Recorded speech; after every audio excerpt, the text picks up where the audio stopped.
Don't miss Memphis Wrestling Live. Friday, March 20th, don't miss Wrestling Night with the Memphis Grizzlies at FedEx Forum.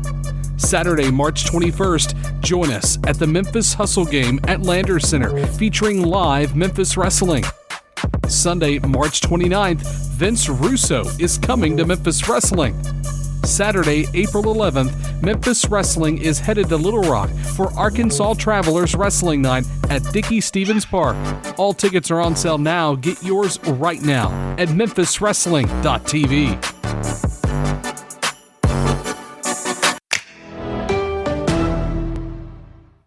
Attention wrestling fans, do you want to watch every WWE premium live event no matter where you are in the world? Well, I've got the ultimate tag team partner for you, Surfshark VPN. With Surfshark, you can unlock content from anywhere on the globe. What this means is no more block streams, no more restrictions, just wall-to-wall action. Imagine catching WrestleMania, SummerSlam, Royal Rumble, and Survivor Series live no matter what country you're in. And here's the best part. By using my affiliate link, which is tinyurl.com/, that's a backslash, it's VPN STS Talk. You'll also score an exclusive huge savings plus an extra 3 months absolutely free. That's right, 3 bonus months of unlimited access, total online privacy, and the power to stream every WWE pay-per-view like a true champion. And don't get counted out. Hit the link. It is tinyurl.com/, that's a backslash, it's VPN STS Talk. Go to that link and make sure you never miss a single second of the action again.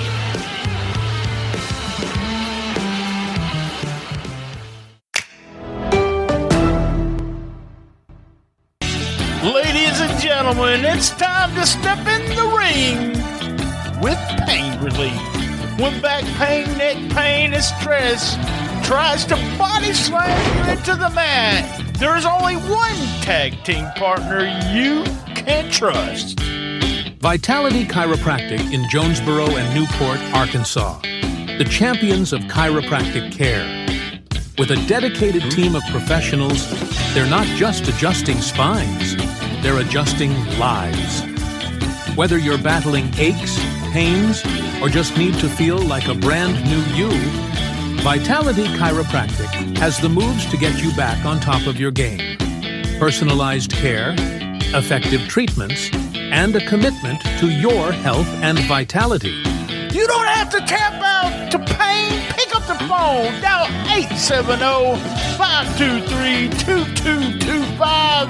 That is 870-523-2225, brother. And schedule your appointment today.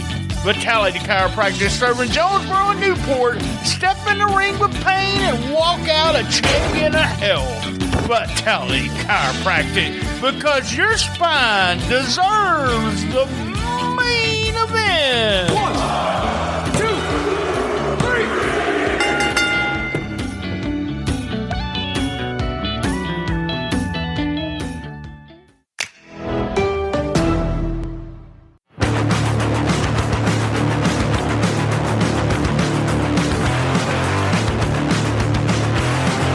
Wrestling fans, are you ready? Every Friday night in Osceola, Arkansas, MCW, the legacy continues. Live, hard-hitting, family-friendly wrestling action every Friday night at the MCW Arena, located at 1098 West Kaiser. Doors open at 6:30 and the action starts at 8 p.m. sharp. Don't miss your chance to see the stars of MCW battling out in the ring, rivals, drama, and slam-packed action. Here's what I want you to do. If you have any questions, I want you to search Facebook for Osceola's Mid-Southern Championship Wrestling. All ticket information, how to get your ticket, what time the show starts, everything right there on Facebook. All tickets are on sale right now. Be there!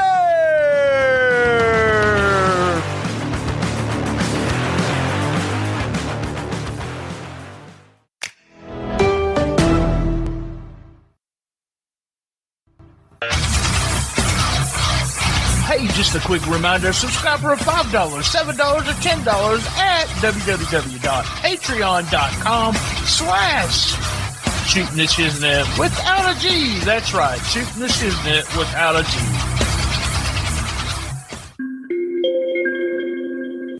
This episode is also brought to you by Bear.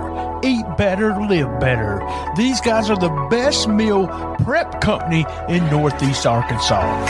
So get 15% off with our code STSPodClub at bear870.com. That's 15% off. Use our code STSPodClub at bear870.com. Trust Bear for your meal prep needs in Northeast Arkansas. Eat better, live better. Bear.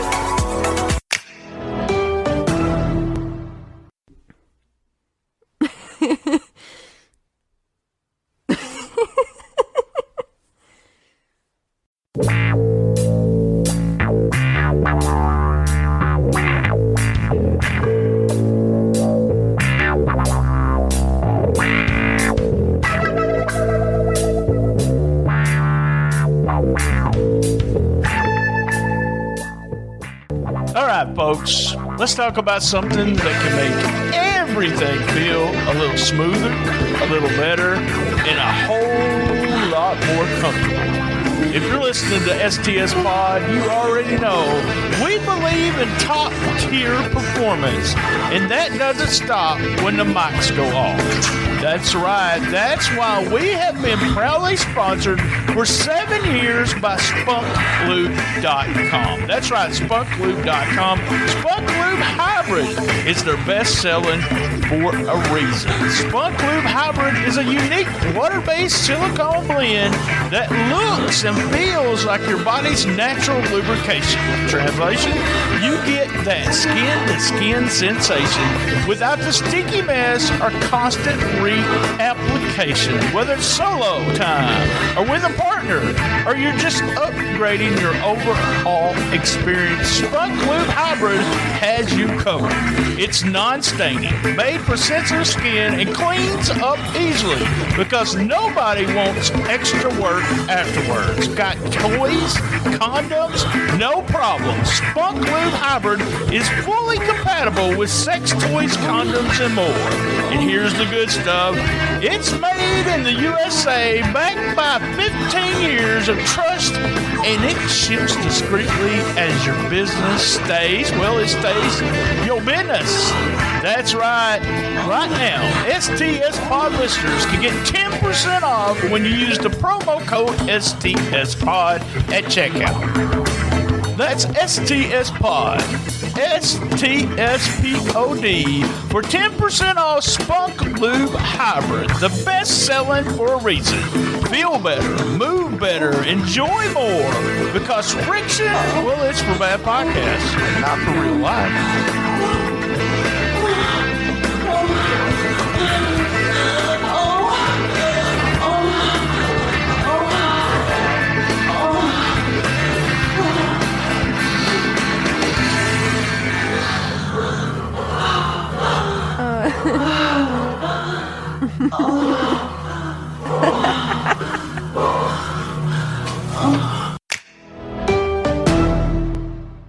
We can all help prevent suicide. The National Suicide Prevention Lifeline provides 24/7 free and confidential support for people in distress, and also prevention and crisis resources for you and your loved ones.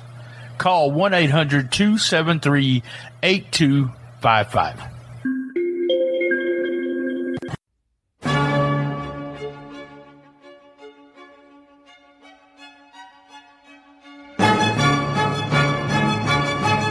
In the studio with BT is the evolution of 9 years behind the mic.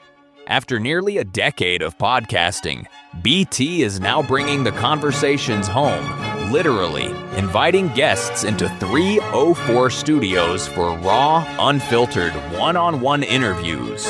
No pauses, no call-ins, just real talk, real stories, and real moments recorded face-to-face. From wrestling legends and local personalities to friends of the show, BT sits down in an intimate studio setting where anything can happen.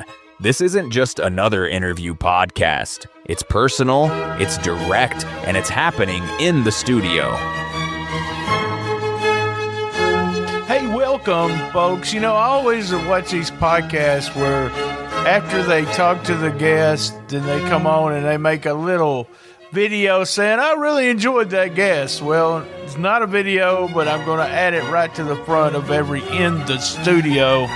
This was recorded on the 28th of February. Mike walked in here and we stayed for almost 2 hours and 50 minutes, almost 3 hours, but we BS'd around off the mic, but spent over 2 hours talking. It was one of those things where, guys, I know a lot of people have studios and people come into your studio, but I have not. I've never done that. Actually, it was in a bedroom office, quote unquote, for a long time that I could barely move just so I got behind the desk and recorded. But now I have a camera, a setup, face to face. Let me just tell you, it's different.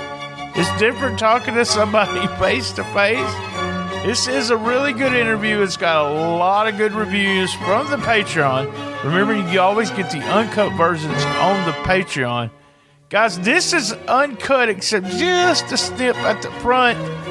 But I wanted you to listen to this with limited commercials. Only the commercials at the front that you heard, the middle spot, and at the end. Just like a regular episode. Thank you. I hope you enjoy. Reach out and let me know what you thought. In the studio now with Mike Anthony.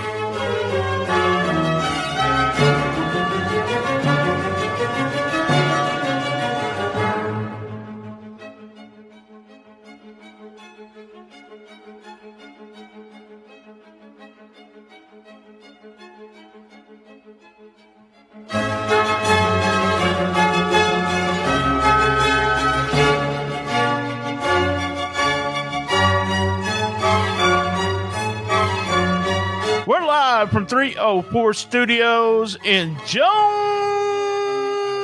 Arkansas. This is an stspod.club production, and this is In the Studio with BT and Mike Anthony. How the hell are you, Mike? I'm good, man. How are you? I'm doing good. And I got to put this over because this was kind of your demand. Do you remember that? It was not a demand. I'm going to say it that way, but this was kind of your idea. I've always wanted to do this kind of in the studio, have people over and talk to them one-on-one. And I have been doing streaming or doing podcasting for 9 years. And this is a whole different dynamic. I mean, you're looking right into the person's eyes. You have the microphone right here. But it was one of those things where I think it was not this Memphis in May, but the Memphis in May before it. I think I said, Mike, I want you on the show. And you said, I want to come over to the studio. I want to come over to the house to do it. Mm-hmm. And I was like, I don't have that set up, but I'm going to have that set up. And then I never did it. And then I was like, man, I want to do it now and blah, blah, blah. And was going to do it at the end of that year. Then last year went by. We finally did it. So here we are. And what I like to start with, and this won't go out till next Saturday. So I don't know what's going on next Saturday's TV show. So don't say a word about it. No spoilers. But we do know what's happening today as we're talking. I got a call from Dustin earlier this week, and he said, do you know what's going on the show? That's before he sent it. And I said, no. He goes, how do you go with no spoilers? And I said, because everybody that talks to me knows you don't. I think you spoiled something unintentionally, and Gun Show did one time. I think it was a title change. It was like you said, it's sometimes hard to tell what week we are on. Man, I missed that one. Yeah. I think you two guys are the only two guys that gave me something you shouldn't have gave me, but didn't know it. But that's pretty dang good for 262 shows. So it'd only be spoiled twice.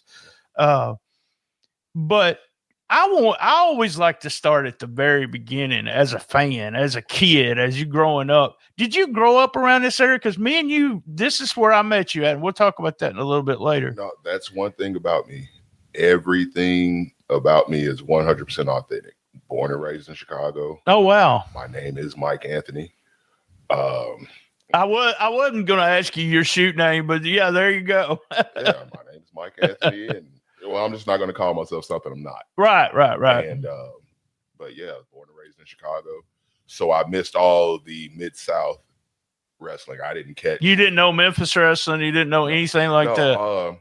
Like a good example, I knew Jerry Lawler and Brian Christopher from WWF. Yes, yeah. That's where I first seen them.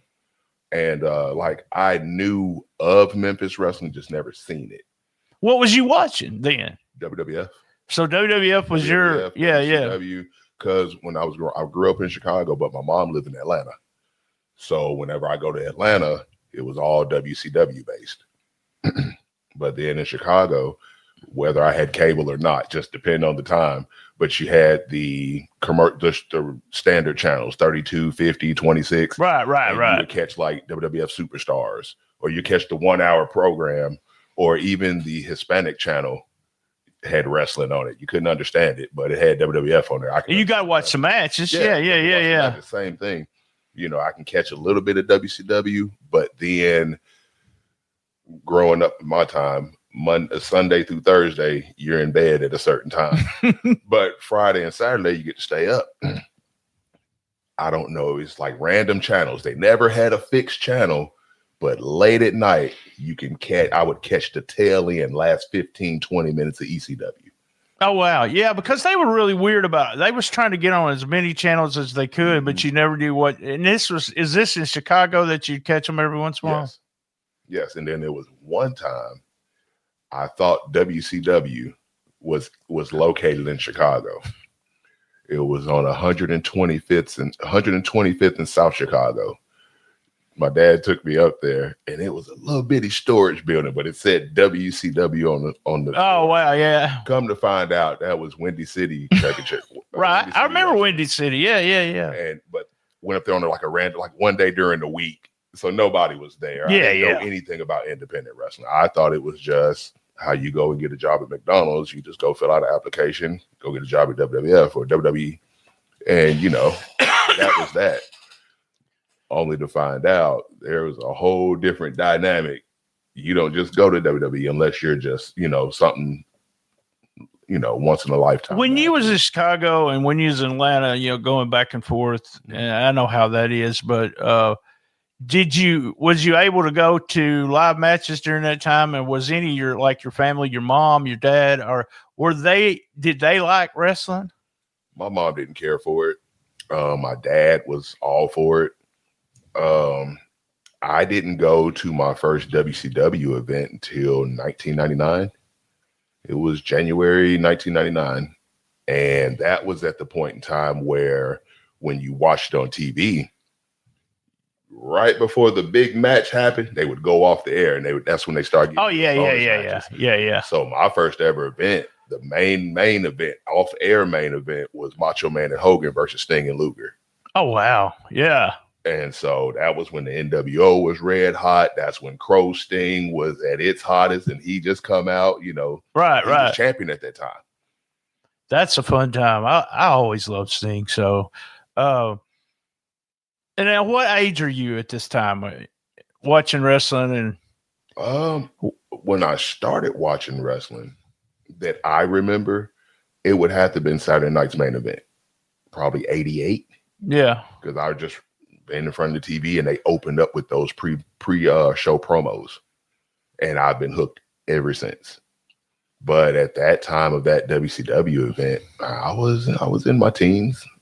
Were you in any sports in school? Did you play basketball, football? Tried to play football.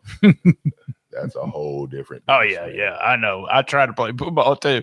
And so you're a fan. Are you really you're really into it, like hardcore? You're buying the magazines. You're trying to find other. When I would go to the store, because growing up we weren't poor, but I didn't have every comic book, every magazine, every toy, or everything like that.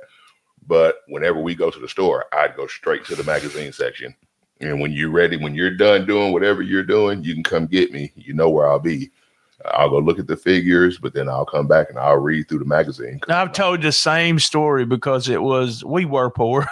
But they usually let me get one magazine a month or a couple of comics a month. So, and I was the only child, so I was spoiled anyway. But it was, and no one understands it that's listening to this, that's a lot younger.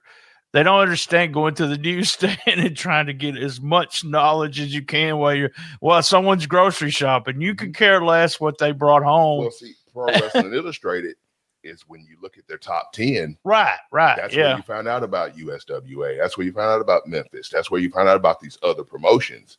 And it's just like, then that's when everybody worked everywhere. That's a little bit of the territory. Yep. Still was going, yeah. So everybody was somewhere. You could see Jeff Jarrett ranked in USWA, Memphis, then he'll be ranked over here in Southeast or something like that. Yeah. And so that's where you got the knowledge of it, who everyone was and where they were. And it was like, okay, all these other companies, but I didn't get their broadcast. Look at that. I hadn't even put my cap on. That's my gimmick, man. There we are. That's my gimmick. So we're magazines, we're into it. We're at any time. I mean, we as kids, we always, we sit back and say, hey, I want to do this, I want to do that. I've told this story 1,000 times, but when we was in high school in this area, you said you didn't grow up with Memphis wrestling, but everybody in this area, dude, you can't even describe. Well, you can understand it because there's still Bill Dundee, Jerry Lawler. There's still people that's influenced, and there's tons of guys that promote that grew up on Memphis wrestling, Dustin Starr, that see it, that still see themselves. But on the playground, when we would play, we wouldn't do like Cowboys and Indians or anything like that. It was wrestling. One of us was Jerry Lawler, one of us was Bill Dundee, and I told the story that we used to make fun of people that we didn't want to, and we'd call them Rough and Ready because Rough and Ready got beat every week, so they were Rough and Ready. But it's still that. Were you on the playground thinking, or as a kid growing up, would you think, hey, I do want to be a professional wrestler? That was always my thing. Everybody wanted to be a police officer, doctor. And that sounded, I wanted to be a pro wrestler. Oh, wow. And that was just, that is what it is. I mean, if we're outside playing 5:05, dude, it could be 10-10, game 11. See you later. I got to go, huh? Yeah, I mean, that's me. And I mean, I'll stay in the house. I'll go in the house, watch wrestling. I'll come back outside. But every time, no matter what the show was, no matter the quality, whether it was good wrestling, bad wrestling, wrestling was wrestling back then when I was watching it. And I was just totally into it. Same thing. We watched Memphis wrestling, but after I discovered Memphis wrestling, I think I missed about a dozen from 1978 to 1991, believe it or not. That's all I missed. And after the VHS, you didn't miss anything because of that. So how'd you end up from Chicago and Atlanta to here, this area? Because this is where we met. If I can remember right, and I went to the website, it's still up, believe it or not, WrestlingRideOnline.com. I have it up, and I started going through results. And I remember I did a show in RWA, Rodney's show I went to, and I did an arena report. You and John Allen were both on that show. But I think that's the first time we met, or it's ASWF. That's what can't remember which one. No, I started at ASWF. Okay. I started in ASWF January 5th, 2008. We met in 2009, and I said it was some of your first matches. I guess I was right, probably within the year. I think I was in your poll for Rookie of the Year. May have been. I'm bad with names. Greg James, maybe Greg King. Yes, Greg King. Yeah, I have to go back and look at that. Yeah. That year. So that would have been your start. And then, I seen J.D. Carey was there in Jonesboro at the time, and he was the guy that was running that we thought was going to be the next Rookie of the Year. And then he just disappeared. Whatever happened? Is he somebody now, or he just got out of the business? I've talked to JD in the last handful of months. Oh, wow. Full-blown family man. He's doing well. Had a lot of talent, man. He's talking about coming back. He wants to come back. Yeah. And it's just getting your foot back in the door. But yeah, we've talked. He's doing good, man. But at that time, he was 14 years old. Jesus. 14 years old, and just all the talent in the world. But things happen, but he didn't fall off for any bad reason. Right. He just got on top of his priorities. And so you can't fault a man for that. I remember you being so small. That's what I remember. You were so small, you and John Allen. And so if anyone doesn't know, you and Jonathan Holt, John Allen, Action Jackson, whatever you want to call him, did y'all train together? Because y'all tagged a lot together later on, but y'all were trained. You give Rodney and Jazz credit for training you, right? Yeah, those are my trainers. Okay. John was already trained by the time we met. Oh, wow. I didn't know that. He got to Rodney and Jazz. He was in that polishing stage. John was trained by Alan and Dustin. Okay. All right. I didn't know that. If I'm not mistaken.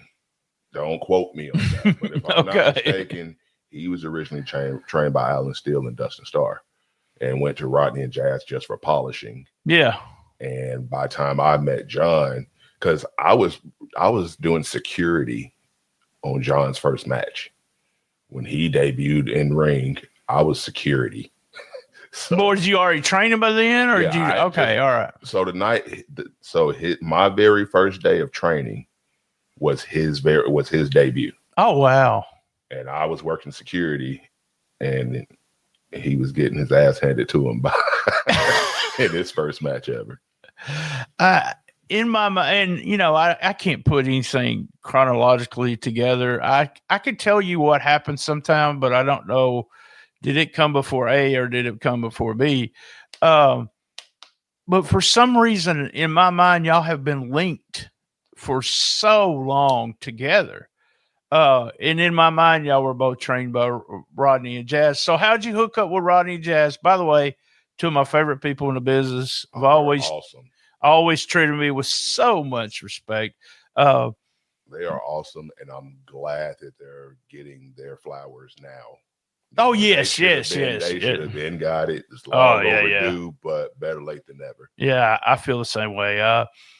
Rodney was upset with me, which no one knew it. I mean, Rodney pulled me to the side and said, how did I think Dustin won that year. How did Dustin win Wrestler of the Year and I didn't?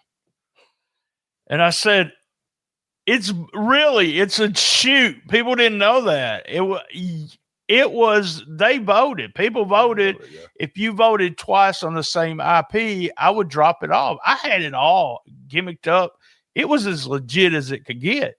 Right. And I told Rodney that. He goes, all right, I'm cool. So he was cool with that.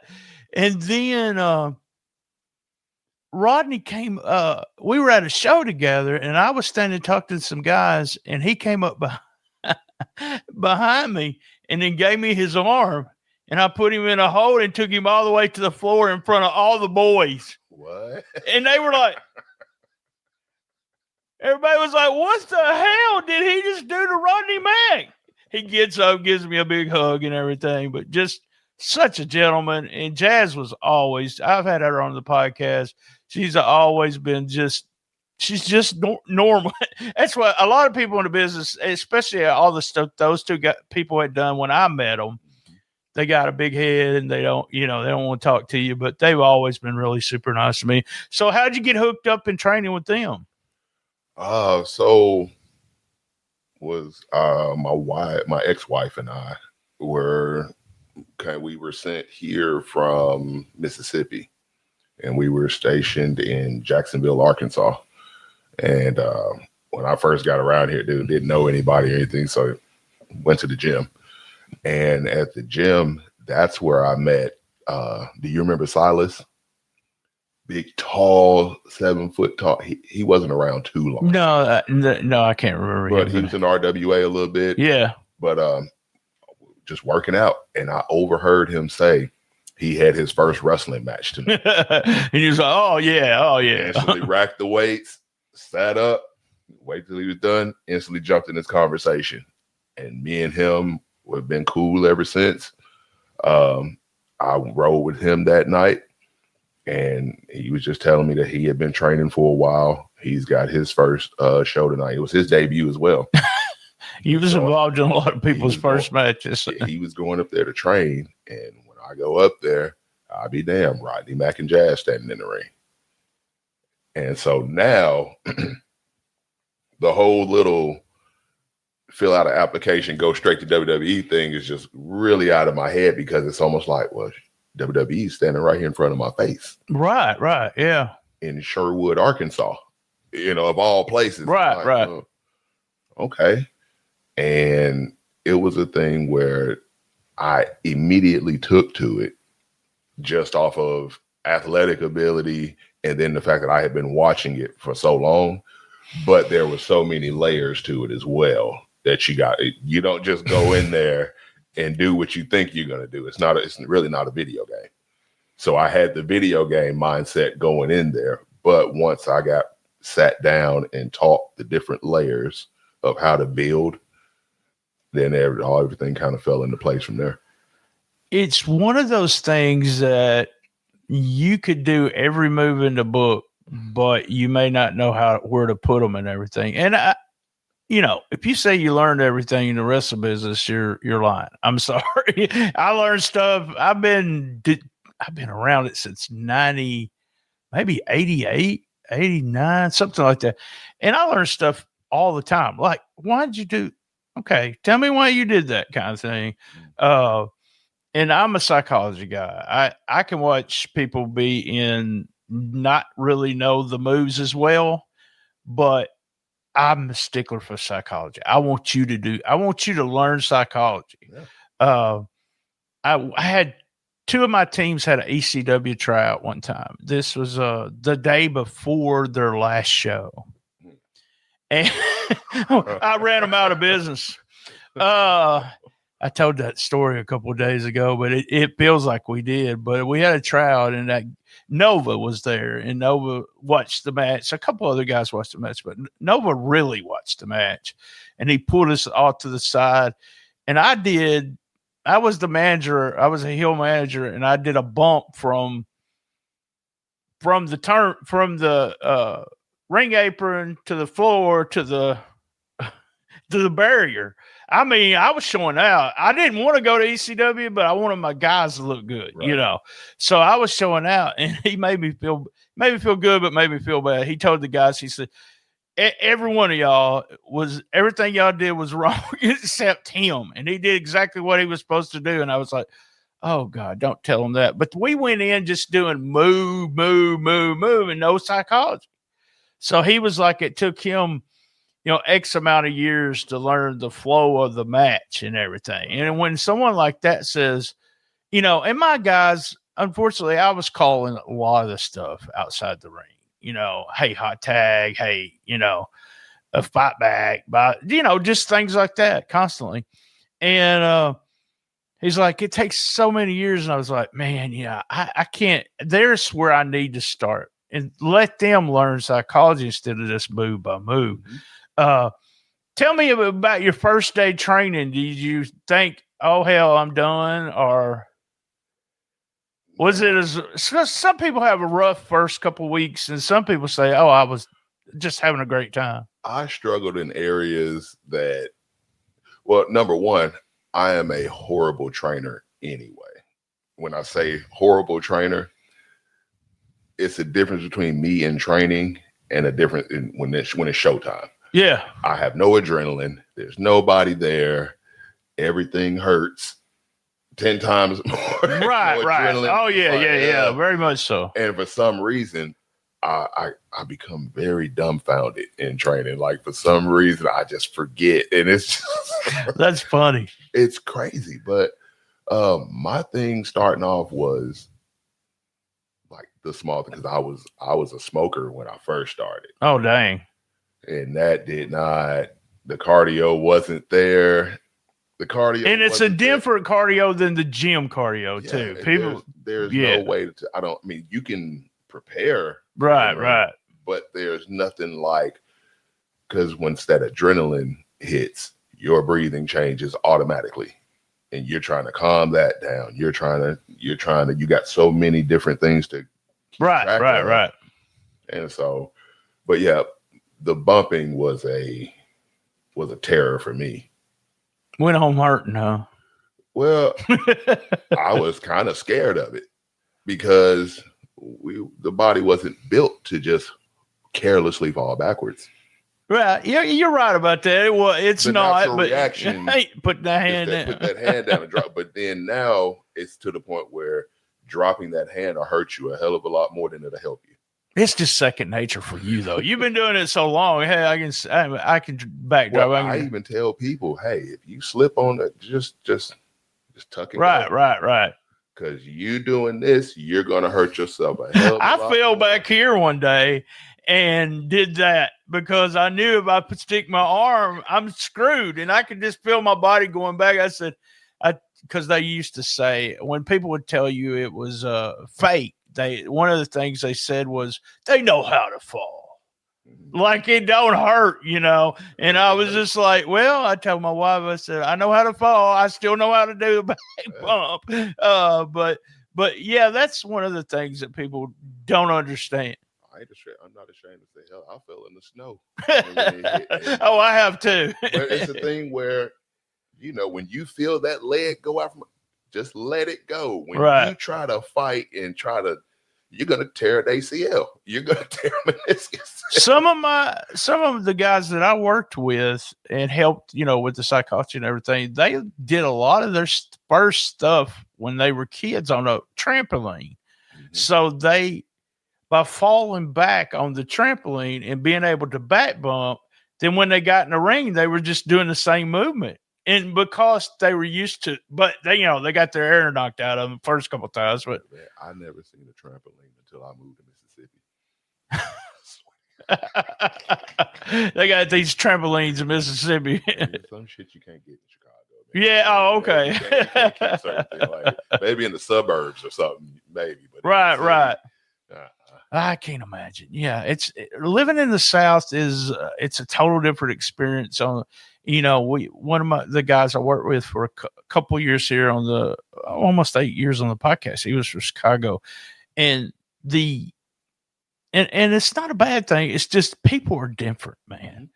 People are just so different. And then, like in Chicago too, your houses are right there. Yeah. You got a front yard with the yard in front of the street, but then you got a backyard, but like you have a walkway, and right past that walkway is another house. Right. And it's like that, the city blocks, and it's just like, there's no, like, you'll have a house here, but your next house may be 2 or 3 houses worth of space. Right. Yeah. Well, I always say we're still too close when it comes to houses. I didn't really live in the neighborhood most of the time I was a kid. We lived out, what we call it in the country. So I was not used to having houses around me. And then, but yeah, it's people are just so different, which is, it's fine, but it's just one of those things where, you have to learn what's normal for them compared to what's normal for you. Yeah. So you start training with Rodney. Is Jazz part of the training all the time too at that time? Yes. She's in there right with. I'm thinking about something just now. Let me say it real quick. Okay. Y'all used to go before the matches, right? Like before the show? And y'all would train y'all's asses off. About 5-6 hours before the show and like game speed, not just little road. And poker was part of that? Was poker part of that? Mm-hmm. Yeah, I remember that now. Poker was the mother doing the torturing. But it was just the drills, right? The drills, you had matches, and then we had like this thing we call bull in the ring, to where no strikes, but it's takedowns. You're really right. And it's not a 3 count, so 1 count. So you don't want to get pinned. You gotta, and if a guy gets in the ropes, you gotta stand up. So the last thing you want to do is let that guy get, you know what I mean? You don't want to get the break, yeah. And then you want to finish it as quick as possible, because once you win, you got to run the gauntlet. So, I remember that. I think poker's the one that told me that. I thought it was, you think it's torture at the time, but then when you fast forward it to like now, I'm so appreciative. I understand. I get the why of why we did it, why it was necessary, because it's a thing where if you can get that kind of volume done with nobody in that building, imagine what you could do with the ass in every seat. Right. That's what they kept drilling in our head, and it just pushed us to go. And the shows were even better. From day one of me going to an RWA event, I don't know what the date was for that when I did, and I went back the second time. When I went back the second time, after Rodney had took over the talent and training and everything, it was so much better. It was just everybody was understanding it a lot better than they did before that. As you know, there's guys in the area that may have wrestled for 20 years, had 2 matches every week, just 2 matches, that's it, but don't understand anything about putting together a match. And when somebody comes behind them and they end up having to get rid of some people because they really don't understand the match and what to do. For example, I booked a little show in Malden, Missouri, came into the dressing room my first night as a booker, said, look, I just want normal psychology stuff. That's all I want. I want you to do. I want every match to be almost the same. The single matches, I want babyface shine at the front. I won't take over with cheating or hit a hot move and then, come out of it. I'm doing the host. I just want it normal. I just want to so I can see what you could do. I said, if no one understands what I just said, please raise your hand.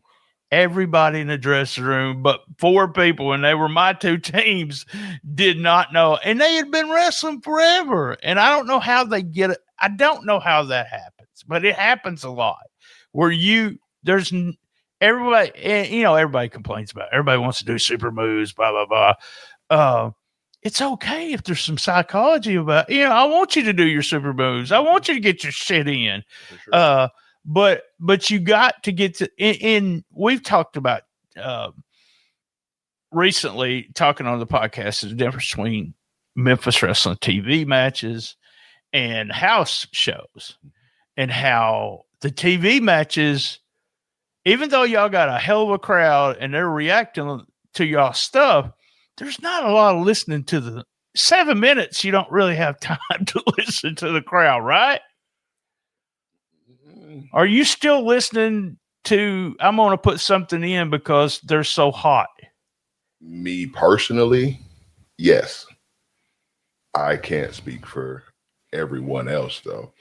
But is that time constantly in your mind, too? Yeah. See, Dustin taught me something. What he's talking about, you always learn something. He gives you 11 minutes. Your 11 minutes starts when the first guy's music starts until the match is over. That's what it is. I complained about the 8-minute matches forever, and he wouldn't listen to me because that's the way they like I told you before we even started, there's things that I say to them, but I don't force myself into situations. But That was one of my main complaints. You didn't hear it a lot on the podcast because my job for Memphis Wrestling is to put the product over. Okay. That's some people say you wasn't BT, you know, my website compared to what I do for Memphis Wrestling is two different things. I work for the promotion. I worked for myself then, and I could tell people that they sucked and they could have got mad at. You know what I'm saying? Right. I would rather reach out to somebody if I watch them have a crappy match and say, go watch this guy. You know, I've done that a couple times. Go watch this guy and see what you can pick up from that. You got any questions? Let me know. Go watch this. You know, where was I at? But a house show to me is, I don't know if I could have teams. It would take me a while to get used to TV. I've done TV a couple times, but we weren't as time crunched as that was. They just tell us go out there and do, and then they edit afterwards and they could do what they wanted to. But I don't know if I could keep it in my mind about those 7 minutes or those 11 minutes. I just structure it to 7. You know what I mean? Right. It depends. I mean, there's so many different ways you can go about it. Just depend on where you are and how it's not really what you do, it's how you do it. Right. In that 7. You know what I mean? I've seen main events go 7. Now, the only thing about that is you're watching the time. So if you see that it's a 1 hour program, and if I look at my clock and it's 12:53 and it's main event time, that's the only thing that would take you out of a main event is you watching the clock. When the two guys that are getting in the ring are two high quality machines that are going to go and give you the best 6 to 7 minutes of your life.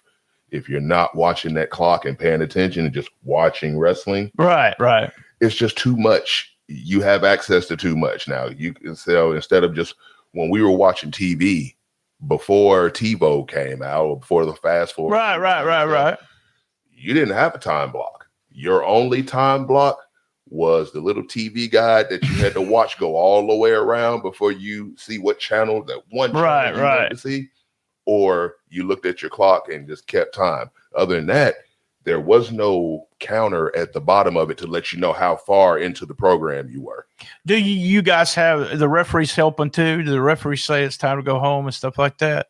Yeah. Okay.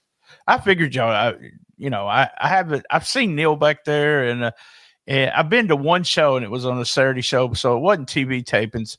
As you know, I don't like to be spoiled. I like to watch the show. I don't know if I'm going to say this as a mark. That's the way I like to watch it. I like to watch it and get involved, enjoy it. And then if I see something I like, and you know this, every once in a while I'll message you, I message other guys and go, damn good match. You know, what I think is so funny about when I message one of you guys, and you don't know this, but go back and look at the messages. I message you and I say, damn good match. I liked what you did here. Say that. You'll say, well, we were supposed to. There's always, Simon does the same thing. We were supposed to. I don't know that. I don't know that you were supposed to do that. This is a damn good match. I didn't know you were supposed to, you know. And Simon said, yeah, they were supposed to do this or they were supposed to do that. And I'm like, no, I don't know that. As we're talking right here, like we talked, this is probably going to go out on Saturday following Ray Sanders losing the belt again. Really good match. Damn good match. It felt like it was what it was. It was special. You were in perfect position at all times. When that angle was going on, you were exactly where you were supposed to be. And how does that happen? I mean, do you say shit can me and do your stuff? It just happens. There's no supposed to on this one. It just happens, man. Because I talk about triple threats all the time. Triple threats are an illusion most of the time. And I say an illusion because most of the time you got two people in the ring at the same time. One man out. One man out. You never noticed we were always together. I know it. But you weren't there for the final. So I was just like, oh, my God, this is perfect. I wasn't there for who? You wasn't for the angle there at the end. Oh, no, I wasn't. But, I mean, I got pinned. Right. I got pinned. So I guess, you know, this is wrestling. You know what I mean? Things always tend to circle their way back around. And if they don't circle their way back around, I can fight my way back up. So I just like what y'all are doing. Ray is going to be the ultimate baby face. He really is. He's got to be, right? You got to feel sorry for him. Do I? Do you get to a point you don't feel sorry for someone like that? Like right now? Think so? Well, because I'm on the losing end of everything. Oh, I see. I see what you're saying. I was very supportive, you know what I mean? Because I felt the same way everybody else felt. I felt like he was wronged. However, me feeling like he was wronged seemed like it cost me more. You know what I mean? Because we're fighting for the same thing. Our goal is the same. And if I'm feeling sorry for somebody and wishing that he was doing this and I'm thinking he should be doing that, well, then when he does it, because he was obviously the better man, you know what I mean? Right. Hell, who did he beat? Right. Yeah. I felt like that somewhere in the big angle that they did with Frankie Kazarian, we would see Mike Anthony, and I was like, where's Mike? But like I said, I question shit all the time with these guys, but never really say anything. As a fan perspective, do you think they can keep a baby face down like that over and over, and he can eventually? Do they feel more sorry for him as the fans do? And can they keep feeling sorry for him if he keeps losing? Because I love the win. I loved Ray winning the title. And then when Tim came out, I told Dustin this. I was looking at the screen going, no. I was at home watching this. I was on. Right. In their title by then, so I was at home and I'm watching it, and I'm just like, what the hell? Because my thing was this. I set the tone for this whole Cobra Cup cash in thing. Right. You know what I mean? I would have never thought to stick it to this man on Christmas Day in front of his family. Oh, it was done so well. They mentioned the family a couple of times during commentary. His mom is apparently part of that crowd, and everybody knows it. He's got his whole family there, and you don't know what Ray has shared with them, but in a way, you think Ray has shared with them because they got a big amount of people there. Hey, I think I'm going to win the belt, and if he did, that just made it better. I looked at it as it was probably the biggest match of his life.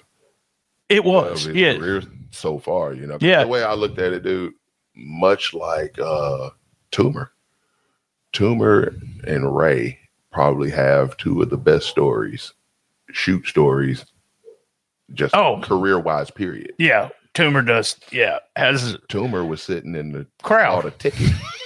He was buying tickets. Right. And then Ray he started off and he was made a referee. Like he would never be a wrestler. Right. Like his dreams of being a wrestler was just non-existent. And for him to have that, that's just what I'm seeing. I don't chat with these guys. I don't talk to these guys like that. I see it. I don't, like I told you, there's very few guys. And I guess I don't want to get you in trouble because you and Simon and Dustin are the three guys I talk to. Occasionally, I will message somebody, but I don't talk to you a lot about the stuff you do. But it's mainly just to say, hey, that was a good match or something like that. So at the end of that match, Tim Bosby wins the title. And this was the ultimate for me, was blowing the kiss to Mama. When I tell you, I set the tone for the whole Cobra Cup cash in. But when I tell you that cash in right there was the most low down, but in the back of my mind, one of the greatest cash ins to date. You know what I mean? I have to call it. I have to call facts. As low down as it was good. I thought it was done very well. It was really good. I mean, there's things that you do where you would turn on somebody and then you would kind of be a heel, but he went from being a babyface to a heel. He would by one act, 2 acts really, the kissing, but by the turning in the Cobra Cup to me is just, it's not as heelish as some people think, but him looking out to the crowds. Again, it's not what, it's how. Right. How he did it. He did it. That's what the Cobra Cup is for. Yeah. Cobra Cup, that's what it's for.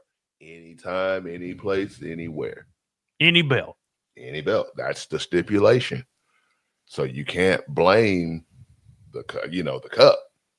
Right. But you can blame the person on how they went about it. And I got to say, that was pretty messed up. Yeah. So what's your thoughts on Bosby? I want to put you on the spot. I hear, let me do it differently. Let me rewind that. From day one of getting in a ring with Bosby to now, how do you feel his progression? Is it there where it needs to be? So if I'm not mistaken, I could be wrong. I want to say I had Bosby's second ever match. Okay. And if it wasn't his second ever match, it was his first, within his first 5. Right. And just in his second match, the potential, I felt the potential. Number one, he's a pure wrestler. Right. Pure wrestler. So he has an advantage over everything, just hold for hold. You know what I mean? And just over the years, seems like he's really become a student of the game. I like that. I've never talked to him a lot. Never, I don't think. But God, I don't want to say anything bad about Tim because I think he is a hell of an athlete. I want him a different gimmick, and I'm going to tell you why. Because him being that wrestler has worked for very few people. And I hate it that that's the only thing. Now he's an asshole. We know that now. But to me, I'd like to see him do something different. That's just me as a fan. I'd like to see him do something different. Let's go back to where I got ahead of ourselves. Let's go back to where we was in. We're starting to train. We're with Jazz and Rodney. Y'all, like you said, you trained a lot right before the matches. Was that you said you started ASWF. Were you training with Rodney and Jazz and then went to ASWF? We did. Okay, so when I had met Rodney and Jazz, I had trained under them for a handful of months, and then they had moved. So they were living in Sherwood, Arkansas. I think they were either in Sherwood or they were in Jonesboro. They might have been back and forth from Louisiana. I don't know the exact, but I know when I had went to RWA, they were in Jonesboro then. They were living here then when RWA and yeah. And so it had went because it was the promotion. That promotion, that's where I had met Mortimer. That's where I had met, I met a lot of people. That's where I met Idlebane. That's where I met, my God. Like I say, I met a lot of people that night. It's just I think it's funny. You just mentioned Idle, but I think it's funny that ASWF crew during that certain time, if you'll think about it, the guys that have moved up and done Memphis wrestling from that crew, they were so good even back then. They weren't polished. Y'all guys weren't polished, but they kind of understood the business. Mm-hmm. You know, Idle. What's his name? Williams. What's his name? I can't think of his name. Matt Williams. Excalibur, wasn't it? Yeah. I even liked what was Idle Bane's tag team partner? I can't. Deadly Dale. I like Deadly Dale a lot. And then but then there was always that group of guys you wonder how, and I'm not going to call anyone's name, but you wonder what the hell. One of the guys got so mad at me because I said, him and Big Daddy LaFonce did not like me saying that they looked old. I'm sorry. I know. I don't like people saying I look old neither, but I'm old. Damn, I'm 59. Come on. I shouldn't be in the ring. But that's the kind of silly things I got in trouble for, not because they had a bad match, but y'all all migrated. Austin Lane, I forgot Austin. Y'all all seemed to migrate to Memphis when Dustin decided to do it.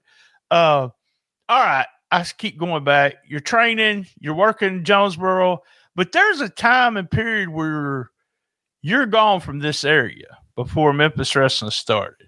And I don't know if you're living here, but you and John Allen are doing lots of tag OMGs, and you're in Texas.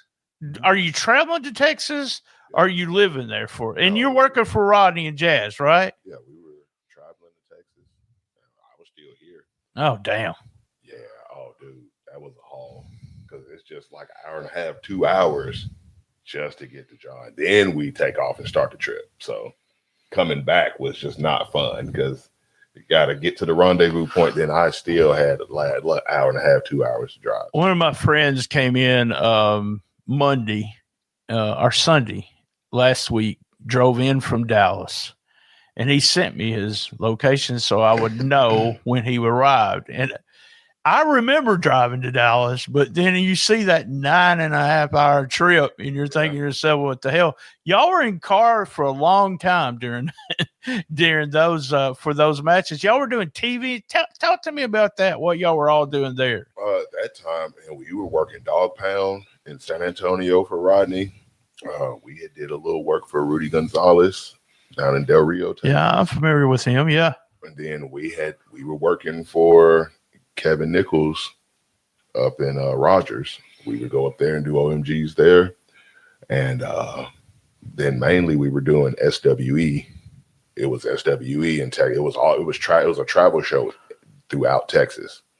And that's the one that they were just getting the who's who. Y'all were doing TV too, weren't you? And was that the promotion getting like Teddy Long and that's where we met Teddy Long. Oh, really? And that's where it's crazy how that happened because number one, as long as I had been doing this, that's when wrestling had really clicked for me, was when I got to SWE. Because when I get to SWE, you got Kevin Sullivan, Teddy Long, oh wow, Mark Henry, James Beard, Tim Storm, and it's just so much knowledge. I'm sitting there like, talk to me. Was James Beard part of that too? Is that what you said? Yeah, he was, wasn't he? I work for James Beard now. Oh, okay. TSW in Forney, Texas. Oh, wow. But yeah, I mean, dude, the who's who, and it's just so much knowledge. You had Jax Dane. And they were working NWA at the time, I think Dane was. Yeah. Yep. And I mean, you had all this knowledge. Like everybody came out better. Yeah, I bet. Yeah. Came out better. And right then and there, it was a thing where we were cutting promos, and Teddy Long heard my promo. Me and John were doing OMG promo. Next thing you know, Teddy Long, come with me, boys. And it was just here's the thing, Mike. If I see you come in and you hadn't said anything to me and I don't know you and you start talking on a microphone, I'm going to say, who the hell is that? Because you have low key? You have the low key. Is it low key? Yeah. The guy that talks real deep. Yeah. You have his voice. You're like, you look at you and you're like, no, that's his voice. That's the way he sounds, kind of thing. But that's what people are seeing, I mean, it was crazy because 2 or 3 minute promo or 60-second promo. Right. And then you got guys like Nick Aldis turning their heads. Wow. Yeah. Heads, and it's like, man, that was a damn good promo. That promo's off the chain. And like, did he manage or anything, or did he just pull y'all to the side and say, "Hey, we're going to do"? Because you got a huge push there. Y'all were the top tag team. Yeah, Teddy just took us under his wing and was just mentoring us, and telling us, teaching us business. And that was the thing that I was really lacking, the business. And so he taught us business. And then he taught us, like, he pushed us to the front. I mean, because we had it. And I mean, we were there. We had the abilities, which were the number one ability, or the top abilities, which is reliability and availability. Right. You can be as good as you can be the best wrestler in the area, but if you don't show up, you're worthless to people. And so Teddy took a liking to us. And then it was a thing where a lot of that is too, I mean, familiarity, who you know, is not always what you know. You could be the best in the world, but if nobody really knows you, if you don't have somebody, hey, pointing that finger, for some reason you get skipped over, and it's unfortunate, but it can happen. You know what I mean? And how many times have you seen somebody not as good or whatever just get a favor just because they know somebody? It's true, but you also, there's the piss off factor that a lot of, this better than any. I'm not saying personally, but if you piss off the wrong person, then you get a bad reputation. Yeah, step on the shoes that got the wrong toes in. And it's I don't know, it's weird. We have a new podcast coming out, and it's I can talk about it because we've already announced some of it, but it's about Power Pro Wrestling. And Power Pro Wrestling was owned by a local guy, but I don't have any affiliation with him. And me and my partner and the other guy, we're all going to do this Power Pro podcast, but we weren't going to contact. Well, the third guy is not a guy that's in the wrestling business, but he's a fan. So we have a good perspective, a fan, plus two guys that, that have been around the business forever. He contacts this guy. And I told my wife, I said, there's ways they do things in the wrestling business that people outside the wrestling business, they don't see it. And you said being taught the business. That's the inside layer that you don't see as a fan. There's things you go through, or there's things you do to put yourself out there without getting, what is the saying? Do it and then take the heat after the fact. If you believe in it enough, you would take the heat after the fact, kind of thing. And that's kind of what I thought, Right, and then, but the other guy outside the business sees it totally different. He sees it as, we're going to talk to this guy first and see if it's okay. I already knew the answer to that. He don't like me. He don't like nobody that's going to talk about Power Pro. And I said, I already know the answer. I don't know why you're. And I told my wife, I said, I don't hardly feel this way a lot, but I feel so corny right now because that's not the way I would have done the business. And she said, is that a bad thing? I said, sometimes it really is a bad thing. Being corny around people, especially smart people. Right. I tell her all the time, we'll do something with a bunch of people and something will happen. And I say, he's bullshitting. And she's going, I said, you can't work a worker. Don't you know that? You can't work a worker. They can say all they want to say, but they can't. And it's so bad. Yeah. People will try you regardless. They try to work you. So didn't something bad happen with that promotion? They ran out of money or something? What happened? No, they didn't run out of money. It was the fact that somebody within the management didn't know wrestling. Oh, okay. Yeah. Regardless of the last name, just because you are Von Erich, that don't mean you. Right. Well, it's true. Yeah. I'm just saying, but just got in there and made a bunch of stupid decisions and pissed a bunch of people off. And when you piss people off, people don't want to be bothered no more. Yeah. So everybody went their own separate way. And then once that dissolved, the ones that really had it together come back, and that's why you have TSW. Awesome. I didn't know you were still working in that area. I just wouldn't. I can't travel that. I'm a bitch in the car, man. Yeah, it's woo. It actually, like, TSW is actually a NWA territory now, and so we're affiliated with NWA. We do tapings once a month. Awesome. Tape 4 episodes every month, and I make that trip, and I still get to go and be under that learning tree of my right. Well, sure. I mean, you're always, like I said, you're always going to learn something. Don't ever say, "Hey, I remember, I guess it was 5, 6, 7 years ago. I had an excerpt from Tanahashi's book for Japan. He just recently retired.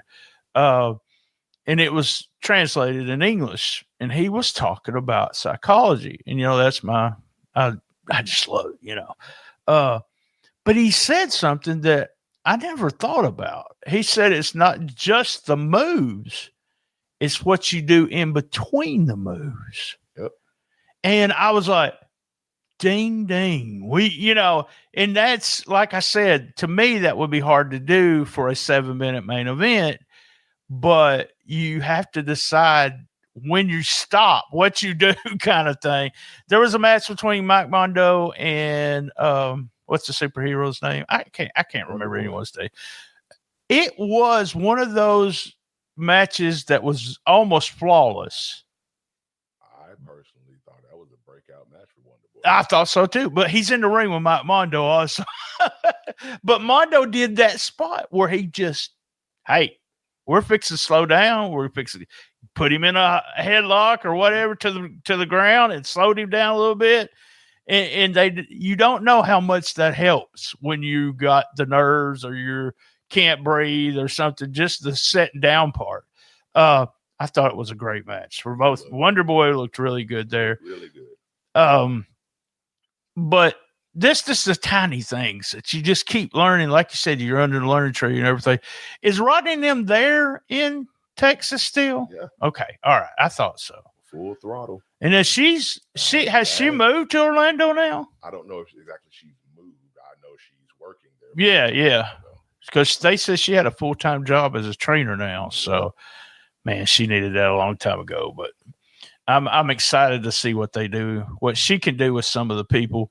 I just want to see watch how different those girls are going to be now, though. Right. That's the thing. It's yeah. That's going to be the kicker right there, just to see how different those women are going to be. Dude, she's working for the WWE. There's so many politics. If she can get through the politics of all that, and it's good and bad. It's a good thing. Someone said that they sent somebody down to NXT so that they can learn the WWE style. I said, yes, that's what they do. Do you think, you working at Domino's, you're going to walk through the door and say, I got experience at Pizza Hut. I got experience at Papa John's. I'm going to make a pizza. Well, no, even making a pizza at Domino's is different. Your process is different. I said, they need that. They need to be able to, learn the style. So you're in Texas. We've been about 5 years now with Memphis Wrestling. At what point, because I know some of the guys Dustin called and said, and he wasn't dumb about what he did. He looked at the guys he had worked shows with and that were good, that was reliable. And some of them weren't reliable. He learned real quick, but that's how he picked his people. Because I remember somebody, because I was kind of out of this area of the business, out of this area. I would see some of the guys on Twitter and everything, or on Facebook, but I was actually living in St. Louis for 3 years while my wife became a chiropractor. And then when we came back, I had started the podcast there. And when we came back, I knew about Memphis Wrestling way longer than everybody else did. I knew it was fixing to happen. Me and Dustin had talked about it. I was excited. I was like, man, I hope you can get this going. And then when he decided to do it, he told me, and you'll have to correct me, but tell me, were you on the first tapings? I was there. Day 1, week 1, the inception of Memphis Wrestling. I was there. Okay. If I'm not, dude, that's crazy. 5 years. Right. Almost 300 episodes. 262 episodes. Yeah. See, that's a lot. And here's something to think about. Everybody wants to criticize Dustin.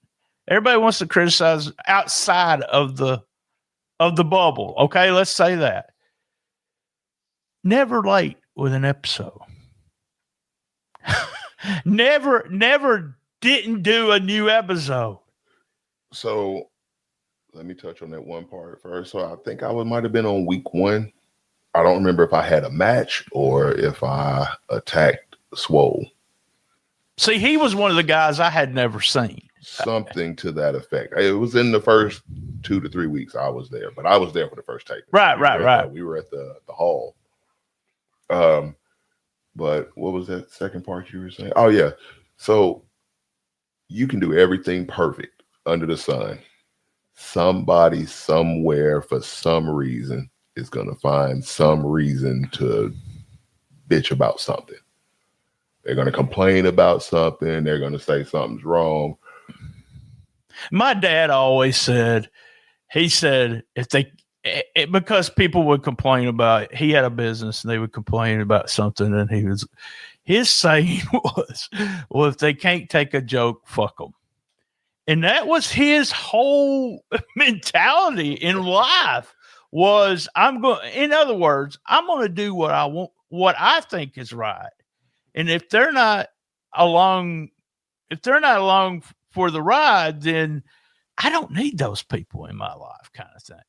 And that's kind of what and I know Dustin, it's changed a lot in the last 5 years in the sense that it's when you establish yourself and prove that you can constantly put on a product, you shut a lot of people up. You really do.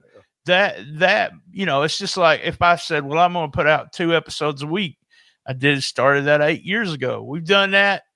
What if I just didn't do it? Then no one would believe in me. Right. But that has shut up a lot of people. It has not kept people from promoting in the area by any means. But the bubble of starting something like that, and then going all the way now, when you were called about it, because I talked to Ed about Gun Show about this. One of only the few guys I call by his shoot name. I'm serious. There's a conversation we need to have. So I said, are you as excited as I think you are about this? Because remember, at the end of Memphis wrestling, there is a time period where there's no actual Memphis wrestling. There's a date, I can't tell you the date, till they started doing Memphis wrestling now. Mm-hmm. There is so many guys, Idle Bane, you name it, Austin Lane, Gun Show, all those guys, you guys who are so good in this area, has never been seen by all these people in the Memphis area. Was it very important for you to be part of this? Because I'm going to tell you why Gun Show is so important, because he was a Memphis wrestling fan. That's one of the things that made me want to be part of it so much, was because I grew up and I was a dirt sheet guy. Right. Lawler knew that. Everybody knew. Jeff Jarrett even joked about, I went to StarCast and he pulled me to the side and he said, don't no one talk to BT. He's a dirt sheet guy. And I was like, man, we're done with dirt sheets, kind of thing.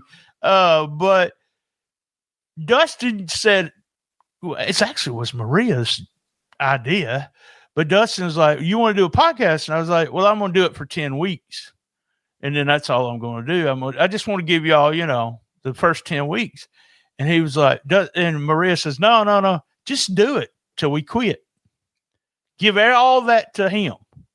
It's what he told Dustin. Dustin, all right. So we talked about this before I think we started camera, but it's the trust factor. So Dustin picked these guys that he trusted, that he either worked. Did you work Dustin on the indies before Memphis Wrestling? I worked Dustin in my sister's second year. Oh, wow. At NEW in West Memphis. Oh, yeah. Yeah, that's right. That's right. I forget that you was there, too. What a fucking crew, man. Oh, dude. Austin Lane, Dustin Starr was there. You, Kevin Nichols, whatever you want to say about Eric Wayne, but Eric Wayne, Greg King, all those guys were good and didn't have anyone watching. Sometimes 12 to 13 people in the crowd. I hated that, but it was a learning. It was a learning thing. You were going to get better. Oh, yes. Right before your match, you had a 30, 45-second promo. That you had never done before. And if you didn't get that right, you did it after. You did it in post-production. Right. You're going to do that promo. Right. Yeah. And when you started learning TV with that. You had downtown Bruno there. Oh, yeah, that's right. I forgot about Bruno. Sometimes, and, a lot of guys want to sit up there and talk about, well, if they ain't paying me this much money, sometimes your pay, you have to accept your pay in different forms. What I paid Rodney and Jazz for training, I can't tell you how much. I would never be able to repay them the knowledge that they gave me. Hey, I feel the same way with Dustin. I mean, with what we've done from day one, because growing up, I loved professional wrestling, but I knew I wasn't athletic enough to be in it. But one of my passions was music, a lot more than it is now.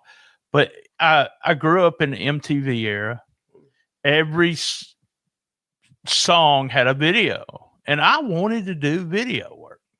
My grade point average sucked. So my counselor told me, you wouldn't be able to do nothing. You need to get a manual labor job.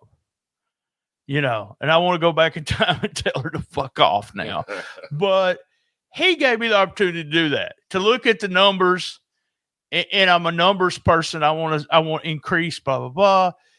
Top 20 videos. I got 17 of them that I had something to do with. I'm living my dream. People don't know that as much as, and I don't say it a lot, but I feel like I owe that to Dustin. But Dustin had a trust in me that was established before starting this. And that's how, and he's, like I told him one day, I said, I'm not tooting anyone's horn, but we always put on a new product. Yep. There's a new TV show. There's a new podcast. There's a new videos. There's new. Well, me and you, before we started, we were talking about how I was telling you, I get confused on when we're doing. Yes, I had to stop that. Yeah. I'm just like, It gets to the point where, and not that I'm not being supportive or not that watching it live and sitting in front of my TV are two totally different. Two totally, to where when I'm there, I'm confused. I'm like, and I'm questionable in my head. I'm like, man, I hope that, like, go to that question and say, how do you, it just happens. Right. It just happens. And I'll go back and I'm like, you know what? Don't send me I don't want to know no footage. Don't give me no feedback or nothing. If it was dog shit, okay, I hear that. But then I'm just sitting here like, man, oh God, I hope this is and I'll watch it. And I'm just like, how? I didn't realize that until the Cobra Cup this year. I didn't really understand what they were doing at first. I said, I think wrestling fans want something simple. And it felt a little too complicated for me. And I said, so I asked one of the guys that's in the crowd all the time, well, what'd you think, what they were doing? And he said, we can't hear Dustin. We don't know what's going on. And I was like, what? I'm not even thinking about that, but they don't hear. And so when the tapings get done, he watches the show. Like you said, it's a total different process, a total different thing. Like, because if you're at the desk, that crowd is tearing your ass alive. Or, depending on who it is. I know. Everybody tells me they're louder than I think they are. You're not going to talk over a crowd. Right. You know what I mean? But you better. You better, yeah. Well, yeah. You better. But it's like, you try to, because you don't, like you were talking about the 8 to 7 minutes. Right. I don't have 15 minutes to stand there and let these people get their stuff out. So you just have to go to the mic. You just have to say what you're supposed to say, and you can't pay attention to all the noise, right? Well, is that what you're trying to say? I do. Yeah, right. I do, but then I can't stand there. I can't let them hijack the show. Right. Because I don't have 20 minutes to stand there. And what do y'all call that one group of guys? Man, they are nuts. If you're watching this show, that whole place is nuts. They're to the right. I'm talking about those guys. Like if you're watching this show, they're going to be. So if you're interviewing, they're going to be to the left. That's I think Wild Bunch or something. Man, those guys, they have so much fun. I'm like, good God, you can see it. You know, it's crazy that you have the same. You see the same people, don't you? You get older, you start realizing things, and wrestling is a true escape. Oh yes, very much so. You know, it's a true escape like none other. Like literally, for the time that you're there, nobody's thinking about any kind of negativity. Nobody's thinking about their problems. Nobody is thinking about the debt or whatever they got going on outside that place for 2, 3, 4 hours. It's just professional wrestling. I love you saying that. I took my wife to the first couple of shows, her first show, and I'm sitting there and I'm watching the guys because I'm going backstage to talk to the guy if I thought they screwed up something, or if they want my advice on something. Hey, I can tell you something, but I'm going to tell you unless you're going to listen. In between the matches. But I'm not saying anything as the matches are going on. I'm not cheering. I'm not booing. I'm not doing anything because my mind's somewhere else. And she was clapping real loud one time, and she says, "Can I do that?" And I said, "Hell yeah, you can do that. Have fun. Do whatever you want." Yeah. The first matches I took her to, someone took some thumbtacks to the head. And I was like, with a wiffle baseball bat. And I thought, oh my God, I just brought my wife to this. I can't remember who it was. So where were you at when this happened? Rector. Okay, never mind. No, I thought you might have been in Tuckerman. No, it was a Rector. I took her to Rector, and I took her to West Memphis for a show too. Because my first ever hardcore match, I got hit with one of those, man. And let me tell you, so I thought it was bullshit. Enforcer did it. Oh, okay. Enforcer hit me with it. So he covered the locker room. He made I didn't know. I thought he was just bullshit when he said this is his specialty. I'm still green as hell, but thought I wanted. I can't remember. I can see the kid that got the thumbtacks. He's not. I know he's not living anymore.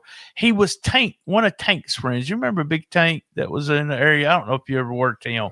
But I was, because me and my wife, I think we had just started dating, and her mom has always been a doctor. She was a massage therapist. And so they didn't go to professional wrestling, and to take her to wrestling and then have that, the first thing happened that I was like, I'm used to this. This is my life. These are my people, kind of thing. Do you feel that's something else? I'm just going to bring this up. We're all over the place, but I didn't even write any notes because I hate, people always say, what we're going to talk about.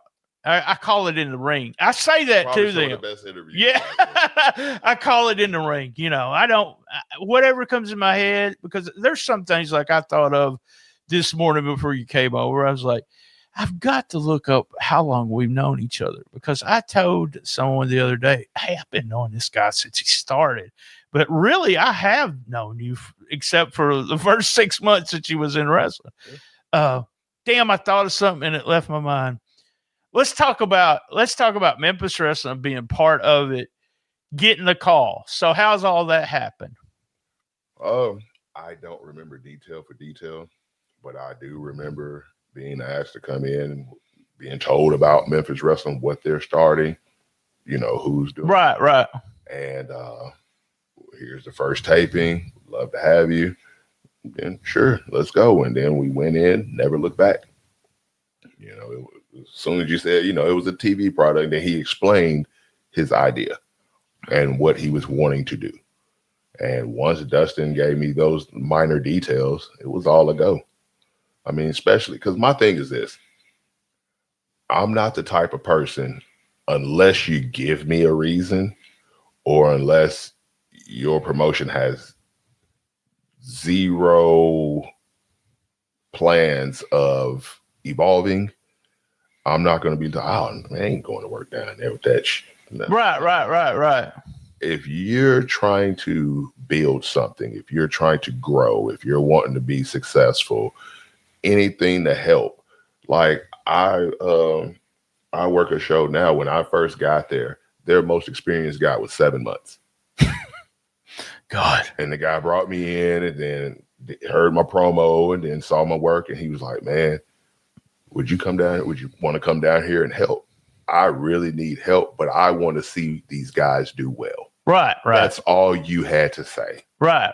Hey, let's take a break right there, and we'll do a commercial break. We'll come back with the second half of my conversation in the studio with Mike Anthony. Hit me with your first shot.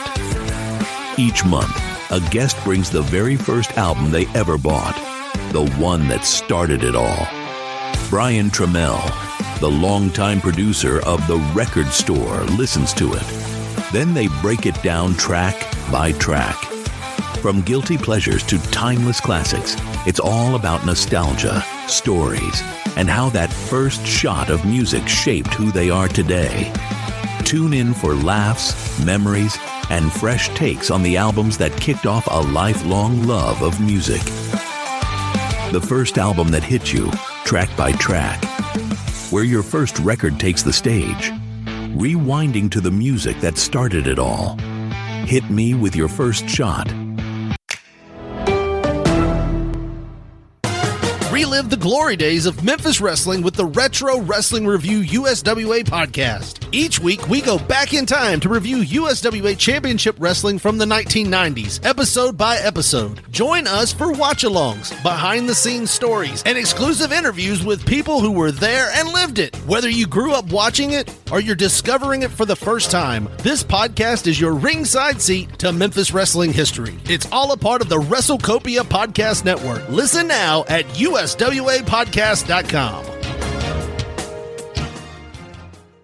Hey, I want to talk about one of our sponsors, Bear. B-A-R-E, period. That's right. Their tagline is Eat Better, Live Better. And I'm speaking from experience here. That's right. The better things you put in your body, the better you feel. These guys are the best meal prep company in Northeast Arkansas because, well, they prep all my meals and they don't put any of those artificial flavorings or seasonings in their food. It's just the bare ingredients. You see what I did there? Here's how it works. You choose the meals you want in your desired pickup location from their easy-to-use website. Your meals are ready Monday morning and available for pickup based on the hours of the location. They have 7 locations right here in Jonesboro, 2 in Paragould and 1 in Brooklyn. Go to bear870.com and place your order today.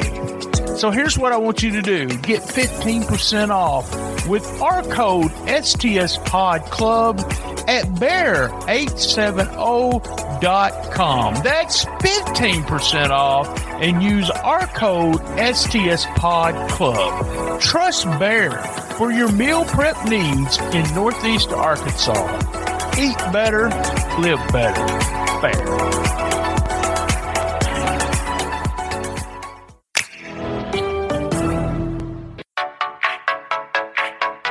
Are you enjoying the episode? Well, Cash App us. That's right. $BTSTS. You don't have Cash App? Download it and get $5. That's right. $5. That's $BTSTS. $BTSTS.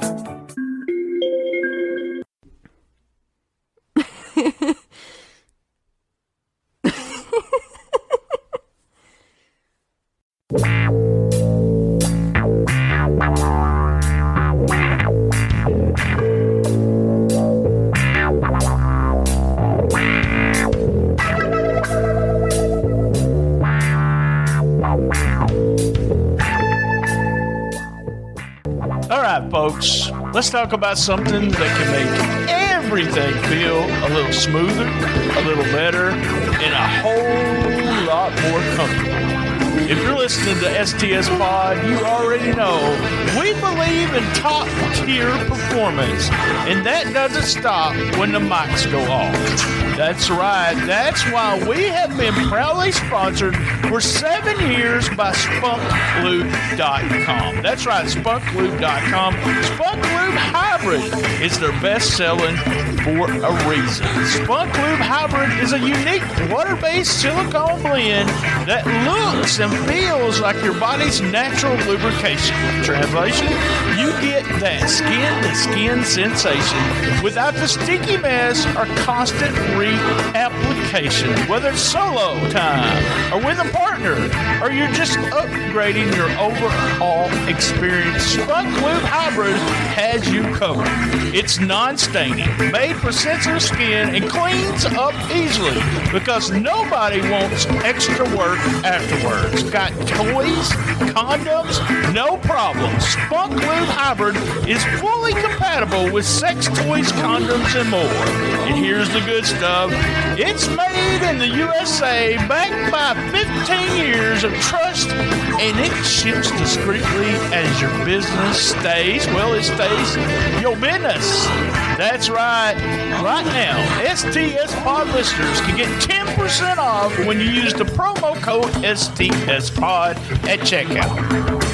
That's STS Pod, STSPOD, for 10% off Spunk Lube Hybrid, the best selling for a reason. Feel better, move better, enjoy more, because friction, well, it's for bad podcasts, not for real life.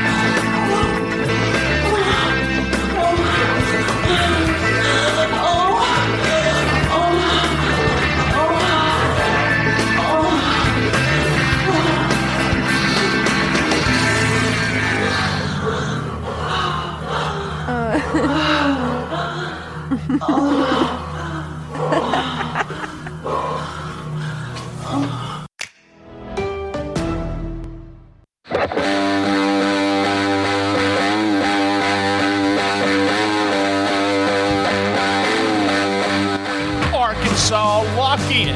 Natural State Wrestling is on tour. 2 cities, 2 massive benefits, super shows, 1 state about to feel the power. That's right, Saturday, March 7th, NSR storms into Johnsonian at the Johnsonian Community Building, fighting for a cause as we throw down for Mission Machine, supporting our neighbors and changing lives.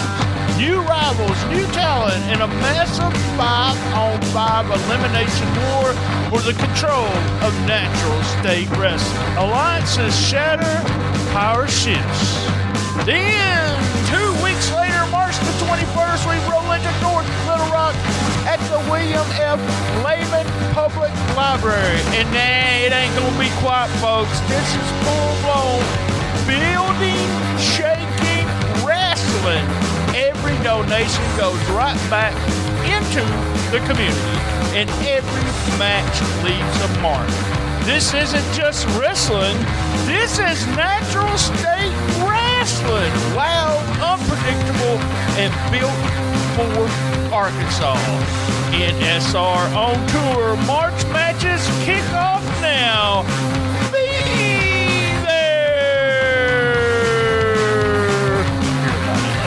Contact Elijah Dobbs at 501-380-5734 for sponsorship tiers, or email them at naturalstatewrestling@gmail.com. That's RASSLIN.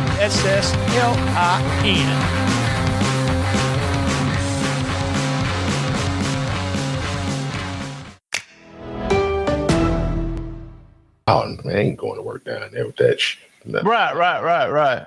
If you're trying to build something, if you're trying to grow, if you're wanting to be successful, anything to help. Like I work a show now. When I first got there, their most experienced guy was 7 months. God. And the guy brought me in and then heard my promo and then saw my work. And he was like, man, would you come down? Would you want to come down here and help? I really need help, but I want to see these guys do well. Right. That's all you had to say. Right. You know, I'm willing to spend the money to make sure that these guys do well. They want to get out there. They want to, but I don't know a way to help them. But I want to see them do well, and they're available and they're reliable. That's all And here's the thing: if you do something like that, then you start. We talked about the trust thing. We start trusting, you know, Johnny Funk or whatever it is, and he's the guy that come where I came up with Johnny Funk, Johnny Jack Funk. You have him, and he's working with you, and blah blah blah. Then you network him to Memphis Wrestling, and that's the kind of stuff. Here's when you're talking. Here's the question I'm thinking about. You've been there since almost day. You said you thought you was on a. You was there at the first tapings, maybe the first show. There's guys that are not that was there. Some of them get mad with Dustin, start their own promotion, spot promotion. Have you ever been mad at Dustin? Mike has never been mad at Dustin, have you? You know, he says no comment. We all have, okay? Dustin's been mad at me. Hell yeah. Mad at Dustin. We've only had everybody's you're gonna disagree. We had one real big disagreement, and it was my fault. So I had to come back and say I was wrong. Why are you still there?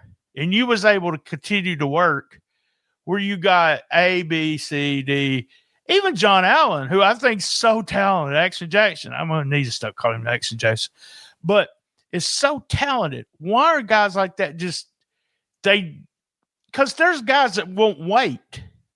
They'll come in and they'll do what they call jobs and losing on TV, which is really not a job.